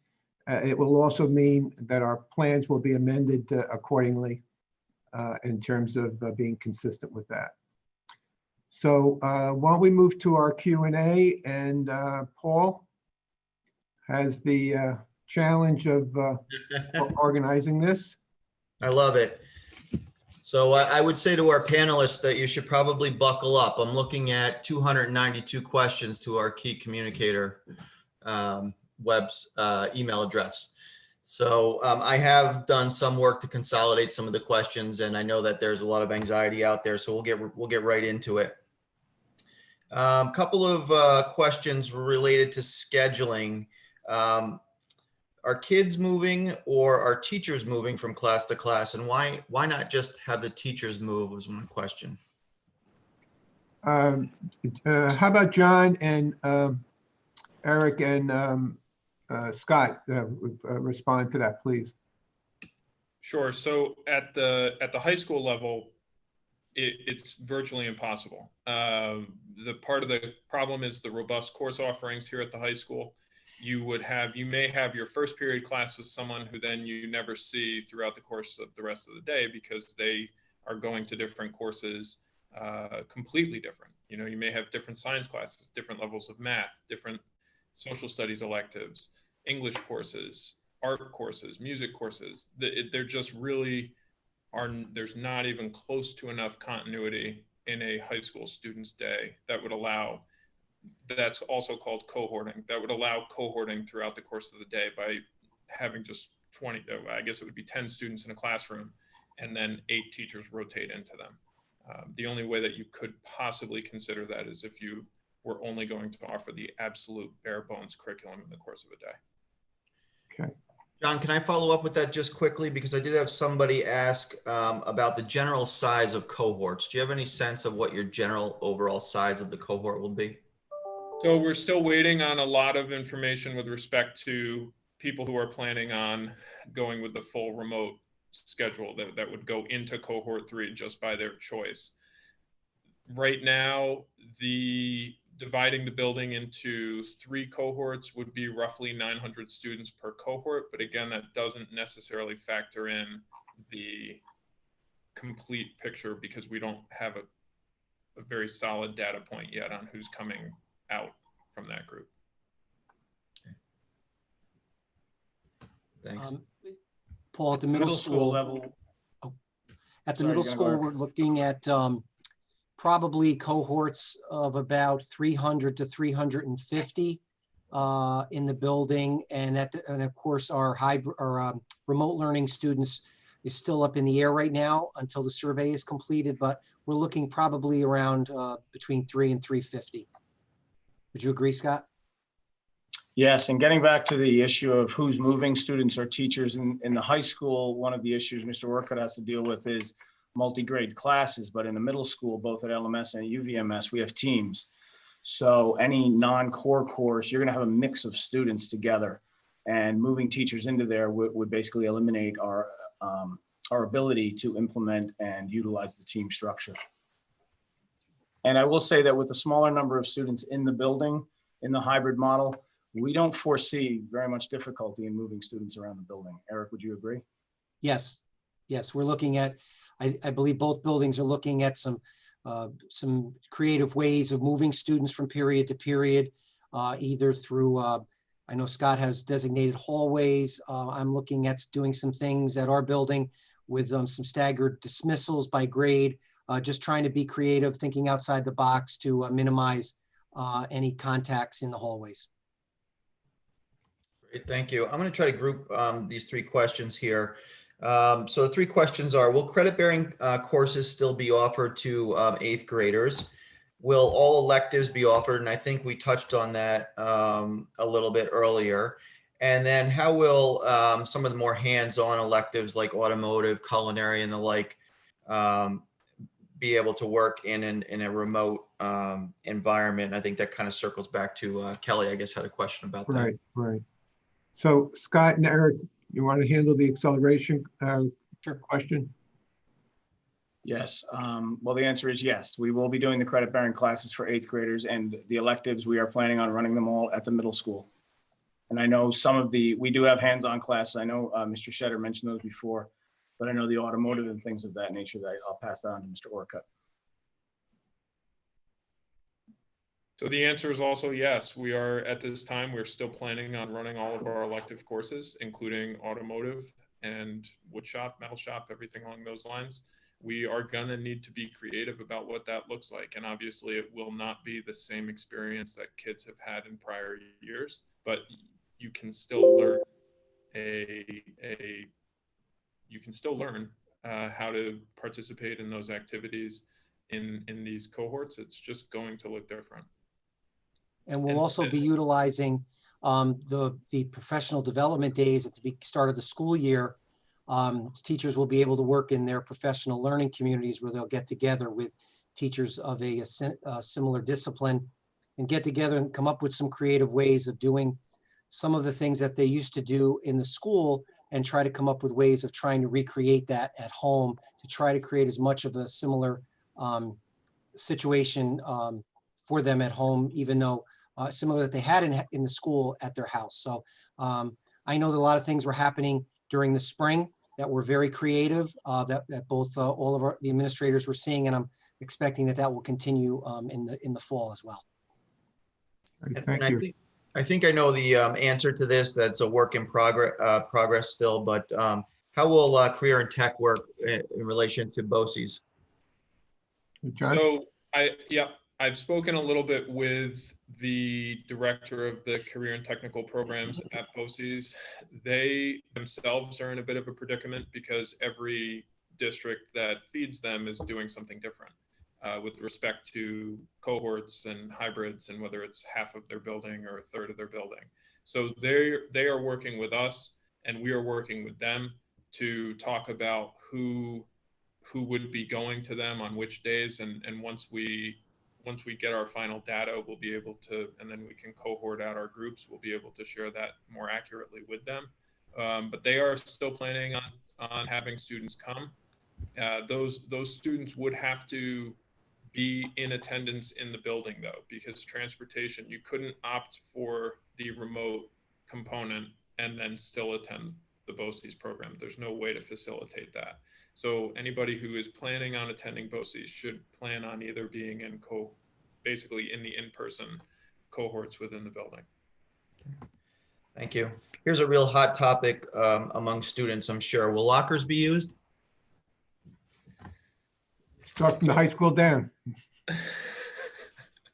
At this time, the plan is not to use them, partly because in an effort to maintain movement through the hallways, to help with physical distancing, lockers create sort of roadblocks throughout the hallway. I know that we're going to be talking about the fall and the winter and things along those lines, so we may need to revisit that. But our initial thinking around lockers right now is that they will not be used. And until we can really have students understand the direction that hallways are going to flow, the importance of the physical distancing, and once we feel comfortable, we can revisit it. We can revisit opening the lockers, but for now, we're going to not use them. We're also not using locker rooms. Students will need to come to school prepared to engage in physical education. There will be looser guidelines than in previous years around attire for physical education.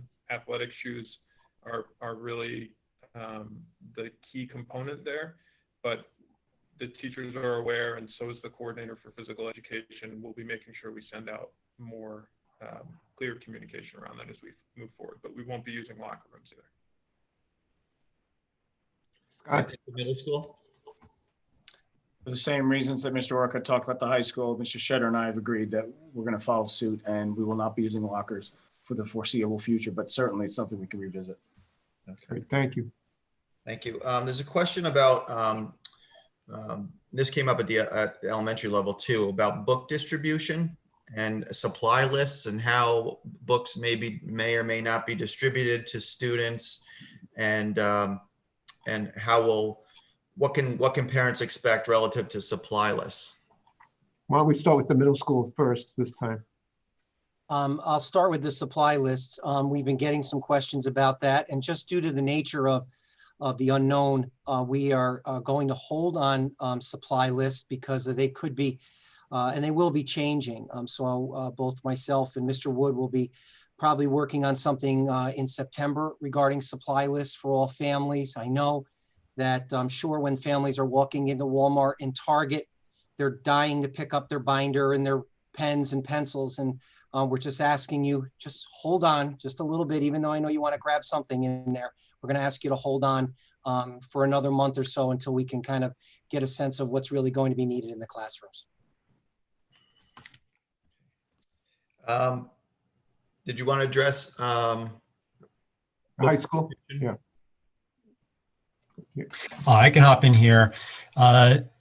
The distribution of books is something that we've been talking about, and we have a pretty good system for distributing items to families, kind of in a drive-through fashion. It worked very well in the spring and over the summer. We have yet to determine how we're going to do that with textbooks, but we're focusing our energy right now on the Chromebook distribution. Okay, that was the perfect lead in, thank you. So hot topic, Chromebooks. And I guess Dr. Brown and Dr. McDonald may want to answer this question. What should parents do if they require a Chromebook for their student? Jonathan? So at this point, parents don't have to do anything to request a Chromebook. We have a process in place that will ensure that every student in the district is provided with one, but it's going to take some time. So we have a prioritization system in place that has our most needy families at the top of the list to some of our less needy families towards the bottom of the list in terms of providing devices to students. So at this time, families don't need to call or report a need. We are very much aware that every student will be provided with one. I would just ask the public to please be aware, if you've been at a Walmart or Home Depot recently, you may notice there are lots of empty aisles. And that comes down to the manufacturing slowdown that occurred in Asia at the beginning of this period of COVID. And so though we put in our order for Chromebooks in July, they may not be available, not because of a lack of attention on our end, but lack of supply on the supplier's end. Thank you. And again, this one might be appropriate for Dr. Brown or Dr. McDonald. So some parents are worried about having technology support. Some have even asked for real-time technology support if their student gets stuck with some technological problem and can't get online, that kind of thing. Are there plans in place for that? How might we help them? Jonathan or Ellen? Sure. We're going to communicate the help desk protocols when we release the academic learning guide, hopefully no later than the middle of next week. But in that document, it'll include the steps that a student or a family should take in the event that they're experiencing tech support issues. Please recognize that we have over 8,000 students that will be engaging in learning online. And we will not be able to provide on-demand help to all of those students should they experience an issue at once. So it's very unlikely that the support will be on demand, but it will be as soon as possible to help students participate in learning. Great, thank you. Parents are concerned, rightfully so, about sports and extracurriculars and field trips. What's the plan for those? Well, in terms of athletics, right now, September 21st is this question came up the other night. The 21st of September is the day that we can return to a form of athletics. We don't know whether that's going to prevail or not. So that's it remains to be seen to see what happens in terms of the section in the state. Regarding field trips, as of now in our plan, our reopening plan, field trips, we're not going to be doing field trips for the immediate future. Again, that could be revisited as we go through the school year. Thank you. I guess that Dr. Brown, this one's probably for you. Will we receive the power standards for each class? Where can parents find the standards that are going to be focused upon? So the scope and sequence of all of our curricula will be part of the academic guide that I mentioned in my previous answer. Okay. Thank you. And a question for our secondary principals, and I'm sure you're doing this, keeping an eye on lab requirements for high school classes as you're doing your scheduling. So one of the top of this, and we are actually regularly reminded. Unfortunately, John, you're frozen there a bit. By our amazing science teachers. So, Rich, do you want to? There has been some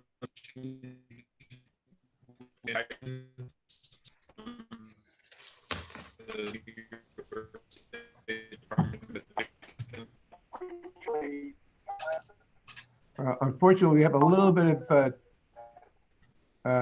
connectivity issues at the high school. Rich, do you think you could respond to that question? I'll do my best. I'm sure that the science coordinators and teachers are going to be preparing for providing the ample amount of lab minutes. I think they've been discussing some of the labs that can be performed online, which are robust and will be able to teach students the concepts that they need to know in order to be successful in the Regents curriculum. Okay, thank you. Thank you. Dr. Brown, would you mind reiterating what the expectation is for attendance? I've had a couple of questions come in about parents that are working and their student may not be able to get to an online session or that sort of thing. Could you just reiterate what the position is? Sure. So just as if we were in a traditional school year, we need students to be at school at the time that they're scheduled to be at school.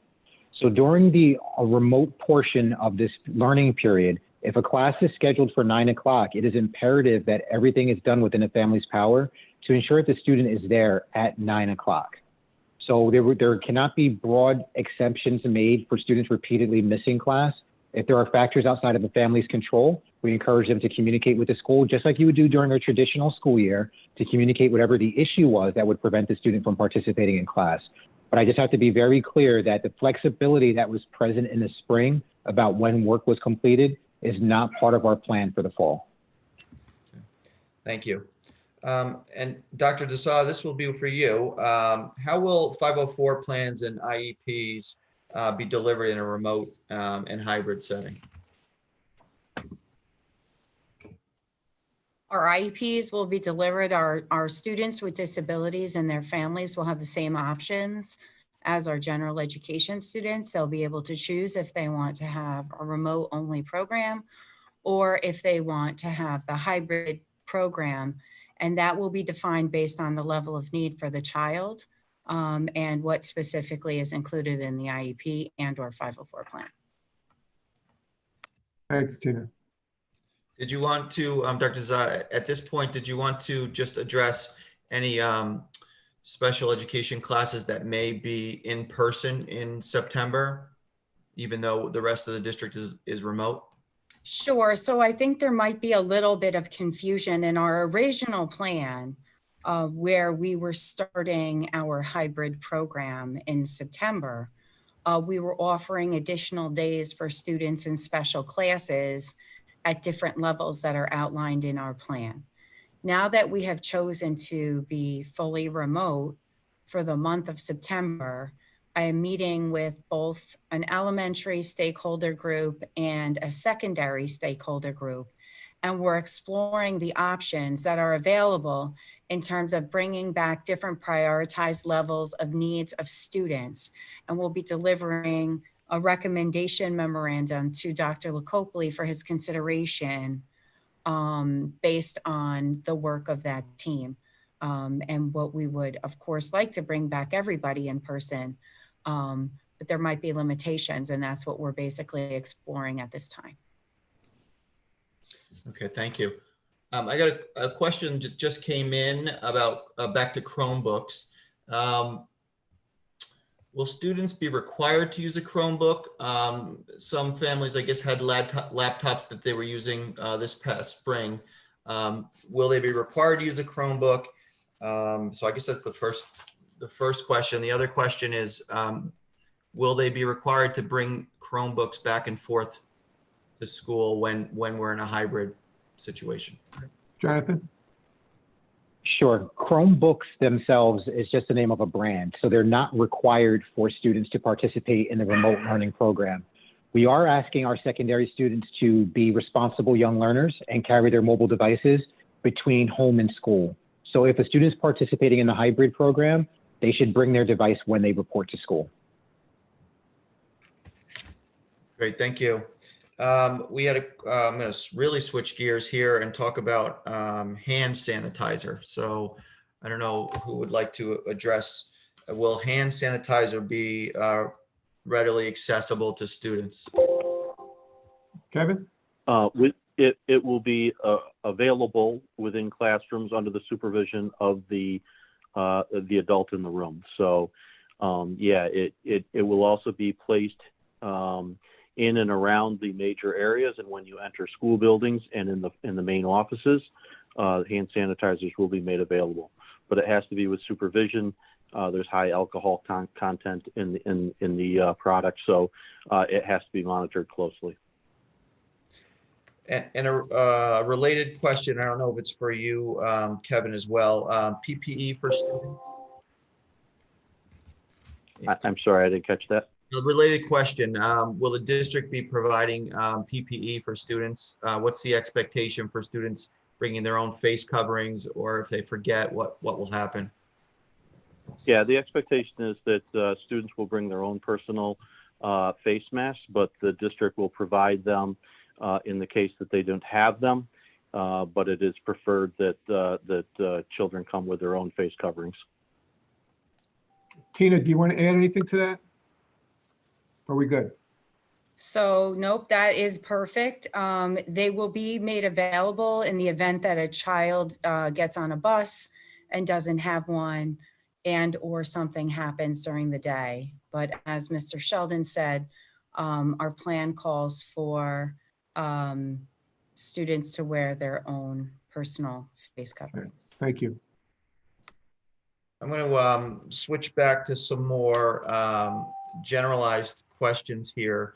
So one email came in, the parents asking for some clarification. Will her child have the potential to have a different teacher if they choose to move from a remote only setting for the first 10 weeks and then back into a hybrid model.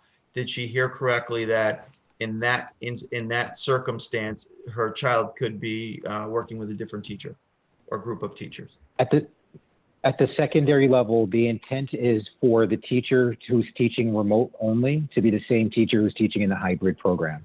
So that at the elementary level, we talked about the Arlington online school, which would be a different teacher than who they would normally have. At the secondary level, the intent is for students to have the same teacher that they would have whether they're in person or learning remotely. Okay, thank you. I did get a question in. I'm bouncing back and forth here. I did get a question in about the cohorts, and one of the principals I think mentioned an alphabetical system for cohorts. Could you provide a little clarification on that, and if that applies to the middle school and the high school? Sure, and I think I'm back here, right? Yes, you are. Okay, good. Welcome back. Sorry. And Rich, thank you for picking that up. Good job. So we spoke earlier about the cohorts. At this time, we haven't exactly defined how we're going to do that. And partly because we're still waiting on, we're giving people a chance to finish the survey about who is going to opt for remote instruction and who is going to come in. Those numbers matter because if it's alphabetical and if we have some just random concentration of a certain letter within the alphabet, it would impact the rest of the cohorts if we pick alphabetically. It is a very viable option for us, and that may be what we end up doing, but we're also kicking around lots of other ideas. So we are at the high school level and at the middle school levels, we are intending to make sure that we have 9th, 10th, 11th, and 12th graders at the high school level evenly concentrated in the building. We don't want to have a disproportionate number of a significantly disproportionate number of 12th or 9th graders in on any one day. And that applies to the other 2 grade levels as well. So we're really trying to look at it from as many angles as we can to make sure it's an equitable distribution of students, as well as an even distribution of students. So if that lands alphabetically, it lands alphabetically. It could also be, and this is probably not going to make anybody feel any better about this, but it could be A, F, T, and G are cohort 1 because just of how the numbers break down. So we will tell families which cohort they are in. We're still just really trying to make sure we're thoughtful about how we select those cohorts. At the middle school, we are trying to get to a 2 cohort model, which means that because the high school may remain at a 3 cohort by alpha, it may be difficult for us to stay consistent with the high school in regards to letters and such. We have been trying to do that in the interest of our families.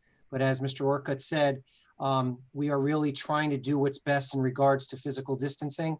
And so we cannot guarantee that the letters will be the same at the middle and high school. We're doing our best, but just because of us trying to do a 2 cohort and the high school 3, it may be difficult for us to do.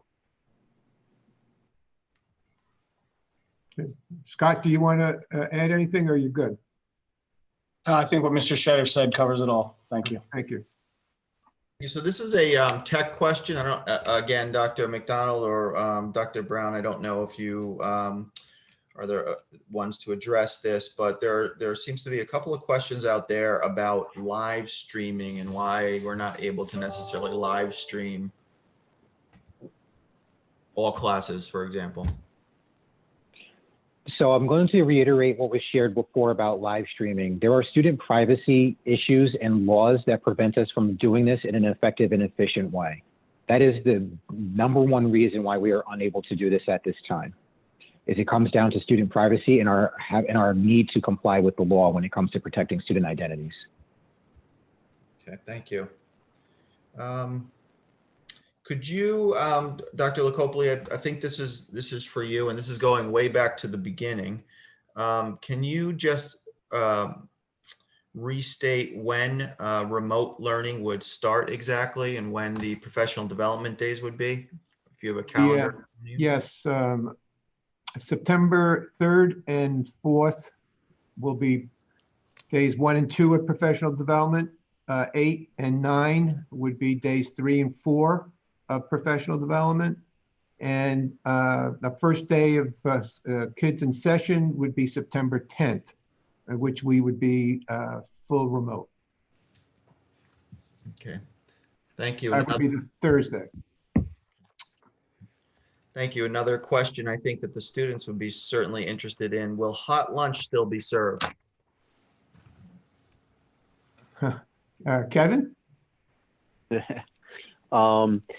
Yes, we plan to run the food service as we've always run the food service for students who attend the schools. And of course, any student that would be picking up lunches, that's going to be more of a bag style.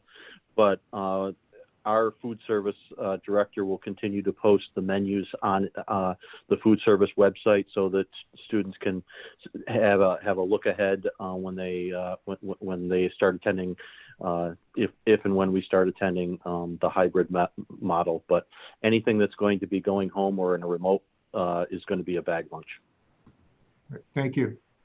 Okay, thank you. Just going to give you a couple of hot off the press questions here. So just to clarify, Dr. Desa, no on-site COVID testing at the school buildings, correct?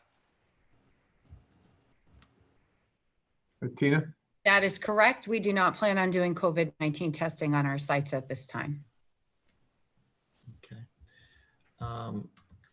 A question, I think this came up today actually while we were meeting regarding SAT and ACTs. Would students still be able to take those exams during the fall at the high school, or do parents need to seek another way to have their kids take those exams? John, do you want to address that? Sure. We right now we do have the exam scheduled for the fall, and we are attempting to prepare to administer the exams. There was a cap put on there to really try and make sure we didn't bring in too many students than we could handle. But even within that number, it's going to present some significant challenges through maintaining social distancing. So we are exploring whether or not we can do it. We're planning on doing it. We will need about 40 proctors and able to administer it, given the physical distancing guidelines, which is about easily three times, as I understand it, the number of proctors that they've needed in the past. Plus we will need to have people in the hallways to monitor the appropriate usage of bathrooms and things along those lines. So there are a lot of hurdles that haven't existed before with respect to administering the SATs. The ACTs is a much smaller test typically, and it doesn't, while physical distancing would still need to be observed, it doesn't require as much of a labor force, for lack of a better way of describing it, that the SATs will. Thank you. I'm going to stay on testing for a second. We had a question about the Regents exams. Do we know anything about Regents exams yet, and whether or not they'll still be administered? Well, it's my understanding we haven't had any guidance regarding the Regents exams per se, that we will still have them. Jonathan, you have any other information that I might not be aware of at this point?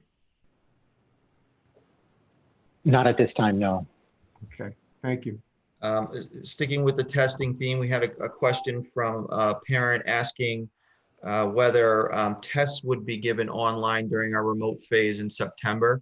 What could they expect for testing?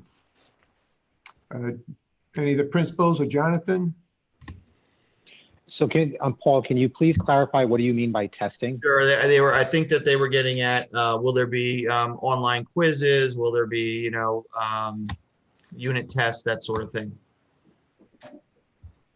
So there will be a combination of traditional assessments and assessments that we haven't seen used commonly in schools before that are be part of the hybrid program once we get started in October.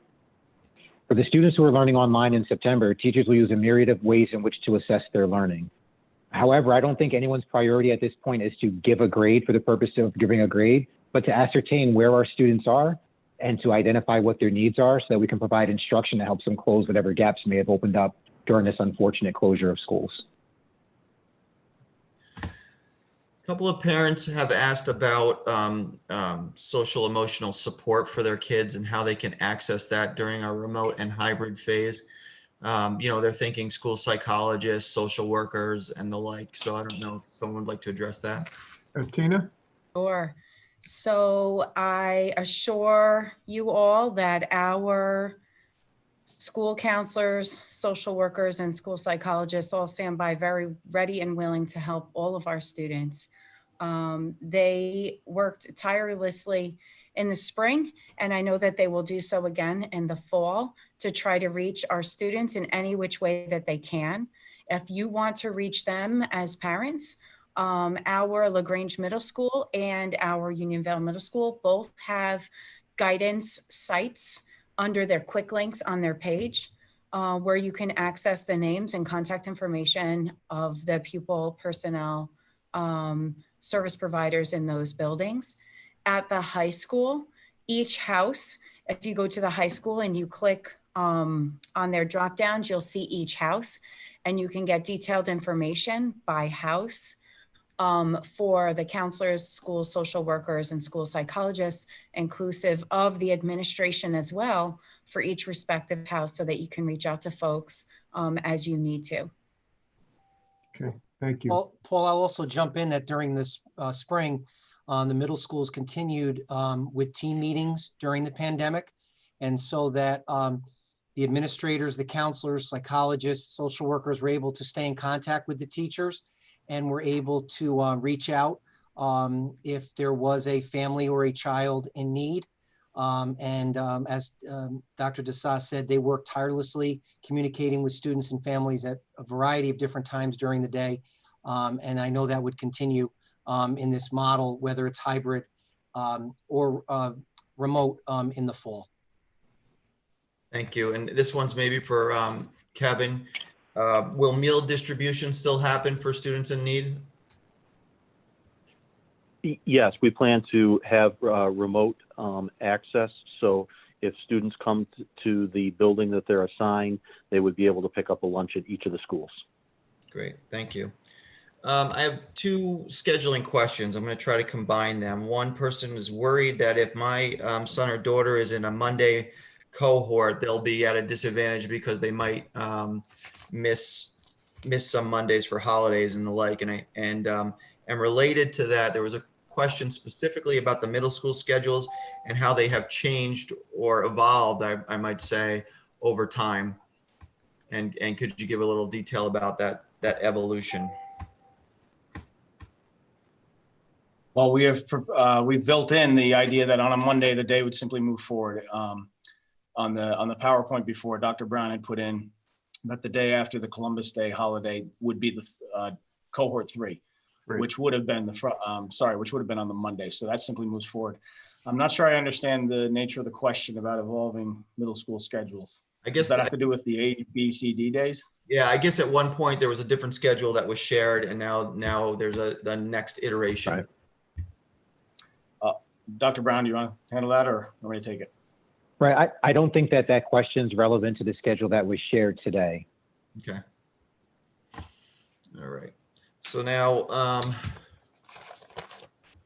let me go to. Okay, so Dr. Lacopoli, maybe this is one that we start to wrap up on. Folks are wondering about what are you thinking around protocols? Should we see a spike in cases in the district? You know, what might trigger you to close a school or that sort of thing for a period of time? Well, we've been advised that we should seek guidance from Dutchess County Health Department regarding if we have COVID cases. Is there a number that should trigger a potential school closing? We've been advised that will become a local decision.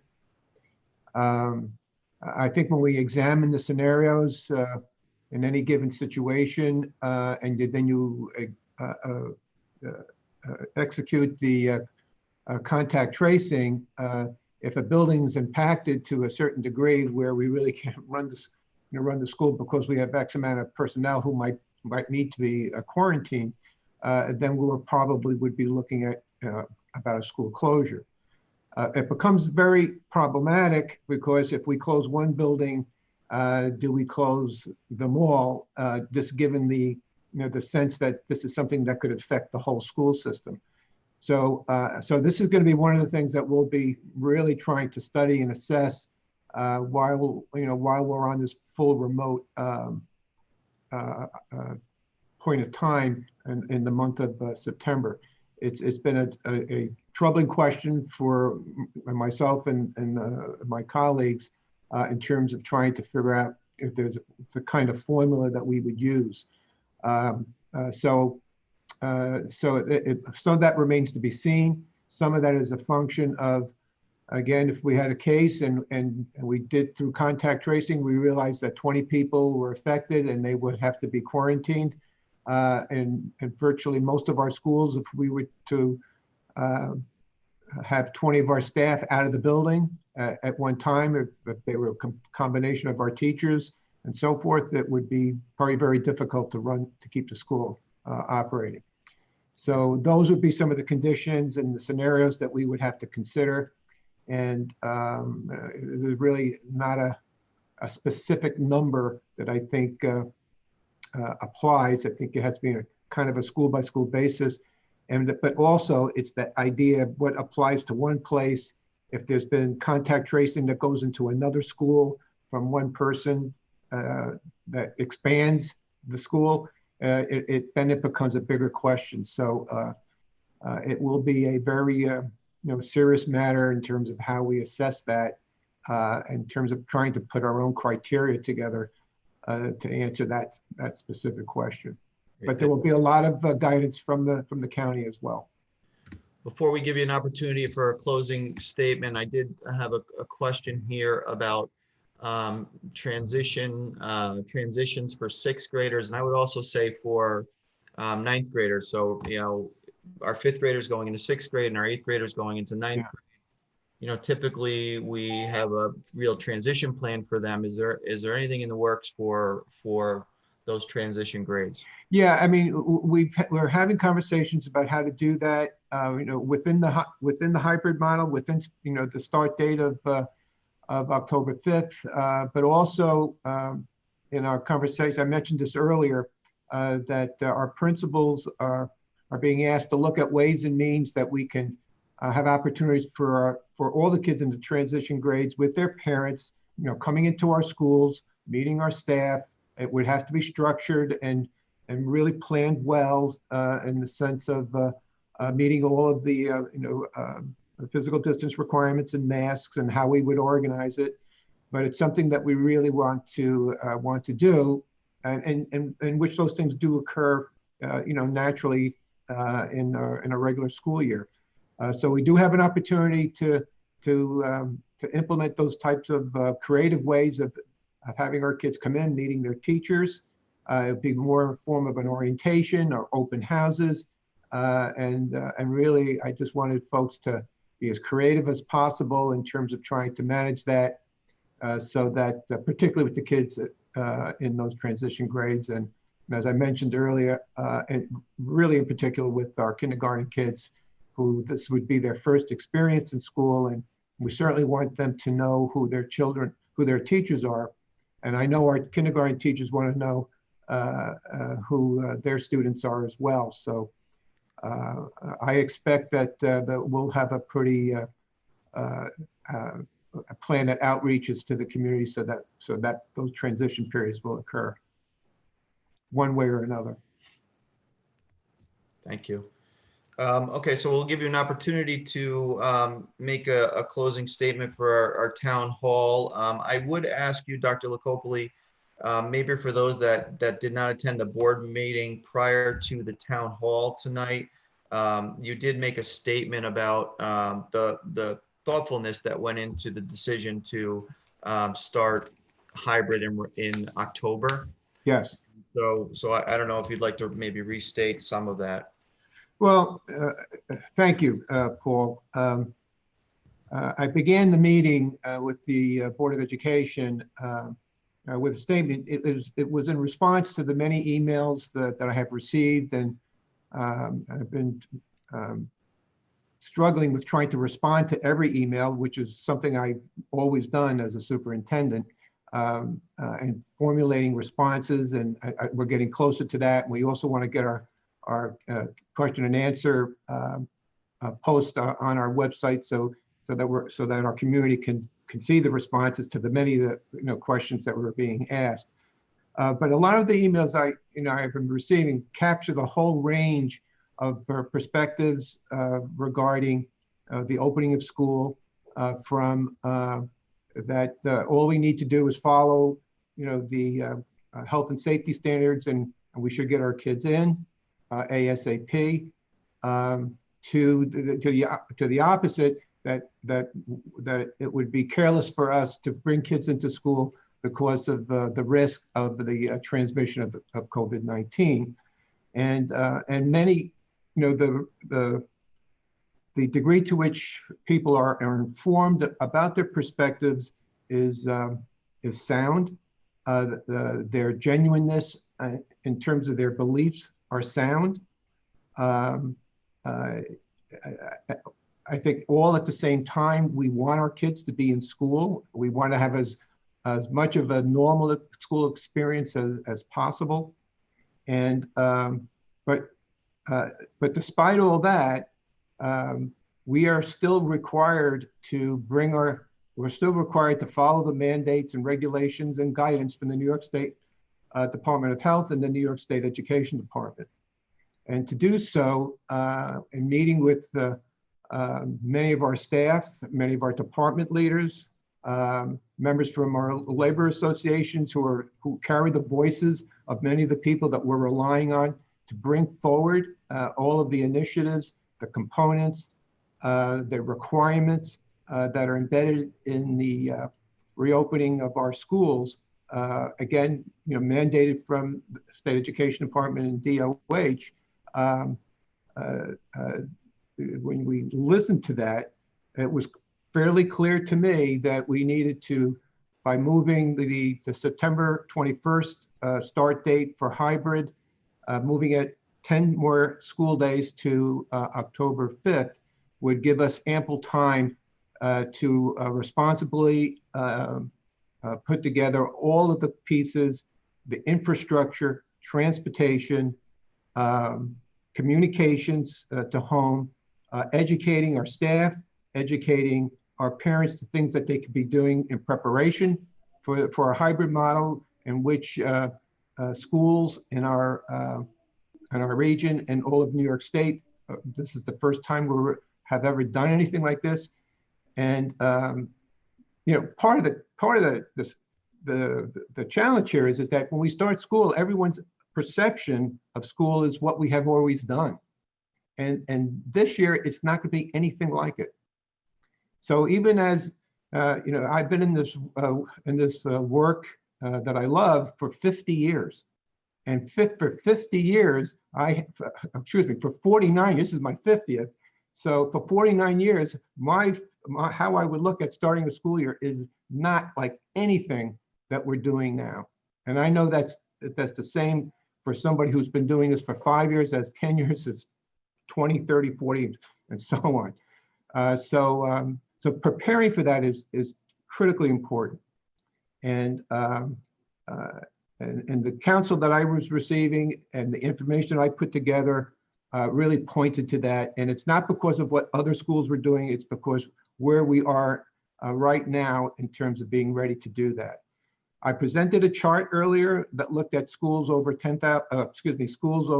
6,000 students, of which out of the 9 or so schools of more than 6,000 kids in our region, that includes Westchester, Rockland, Putnam, and Dutchess. 7 of the schools are going to start remote, simply because of the magnitude of the work that has to be done. And in the course of this evening, I learned that an 8th school decided tonight to go remote.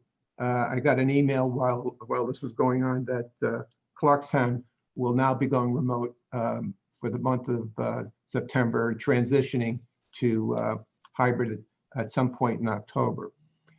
So those things are real, they're real. And I'm very confident that the approach that we're taking and how we have things organized at this moment will lead to a better plan and a more prepared plan, and one in which we can feel confident about that we are indeed meeting those factors regarding mitigation of the issue regarding COVID-19, and doing that in a manner that is as comprehensive and thorough as possible, ensuring the maximum safety and health of our students and our staff. So that was the thinking that went behind that. And with that, I'm grateful for all the work that's being done. It's been complicated. It's emotional. It requires people from different perspectives of people. We know that we can't address and meet everyone's perceptions of what they believe is the things that we should do. I think people have been very patient and generous in their understanding of what we're grappling with. It's not it's not easy, but we need to work together and to find the best route for us in terms of bringing forth the kind of program that our families and children deserve here in Arlington. So I am thankful for that, and I think we have in place now the mechanisms to make that work in a way that we all would want. So I'm looking forward to getting the recommendations in terms of finalizing those recommendations with our staff, and as I promised, that the key stakeholders internally in our school district will be part of those discussions, and they will be taking place as early as tomorrow. So and our principals from each level in our central office have been really working well in terms of trying to shape that with our teachers at the school level. So we have this balance between implementation at the school level, bringing that together so that we have one elementary program that's carried out in the elementary buildings, one plan for the middle school that's carried out between the two middle schools, and one plan for the high school. So, and then in part of that will also include the educational pieces to staff and our parents. So I'm thankful for that. I appreciate all the hard work that people are doing, and the support of the Board of Education as we go through this. So with that, I will say good night. I want to thank our panel for their work. And Dr. Copley, I think I speak for all the panelists and your entire administrative team, and we say thank you for what you're doing. We know you're 24/7 on this. Well, thank you. I appreciate that. And I want to step in there as the Board of Education. Thanks you for all of your hard work, as well as all the panelists, the staff, all the faculty who are working really hard to get Arlington ready for the fall.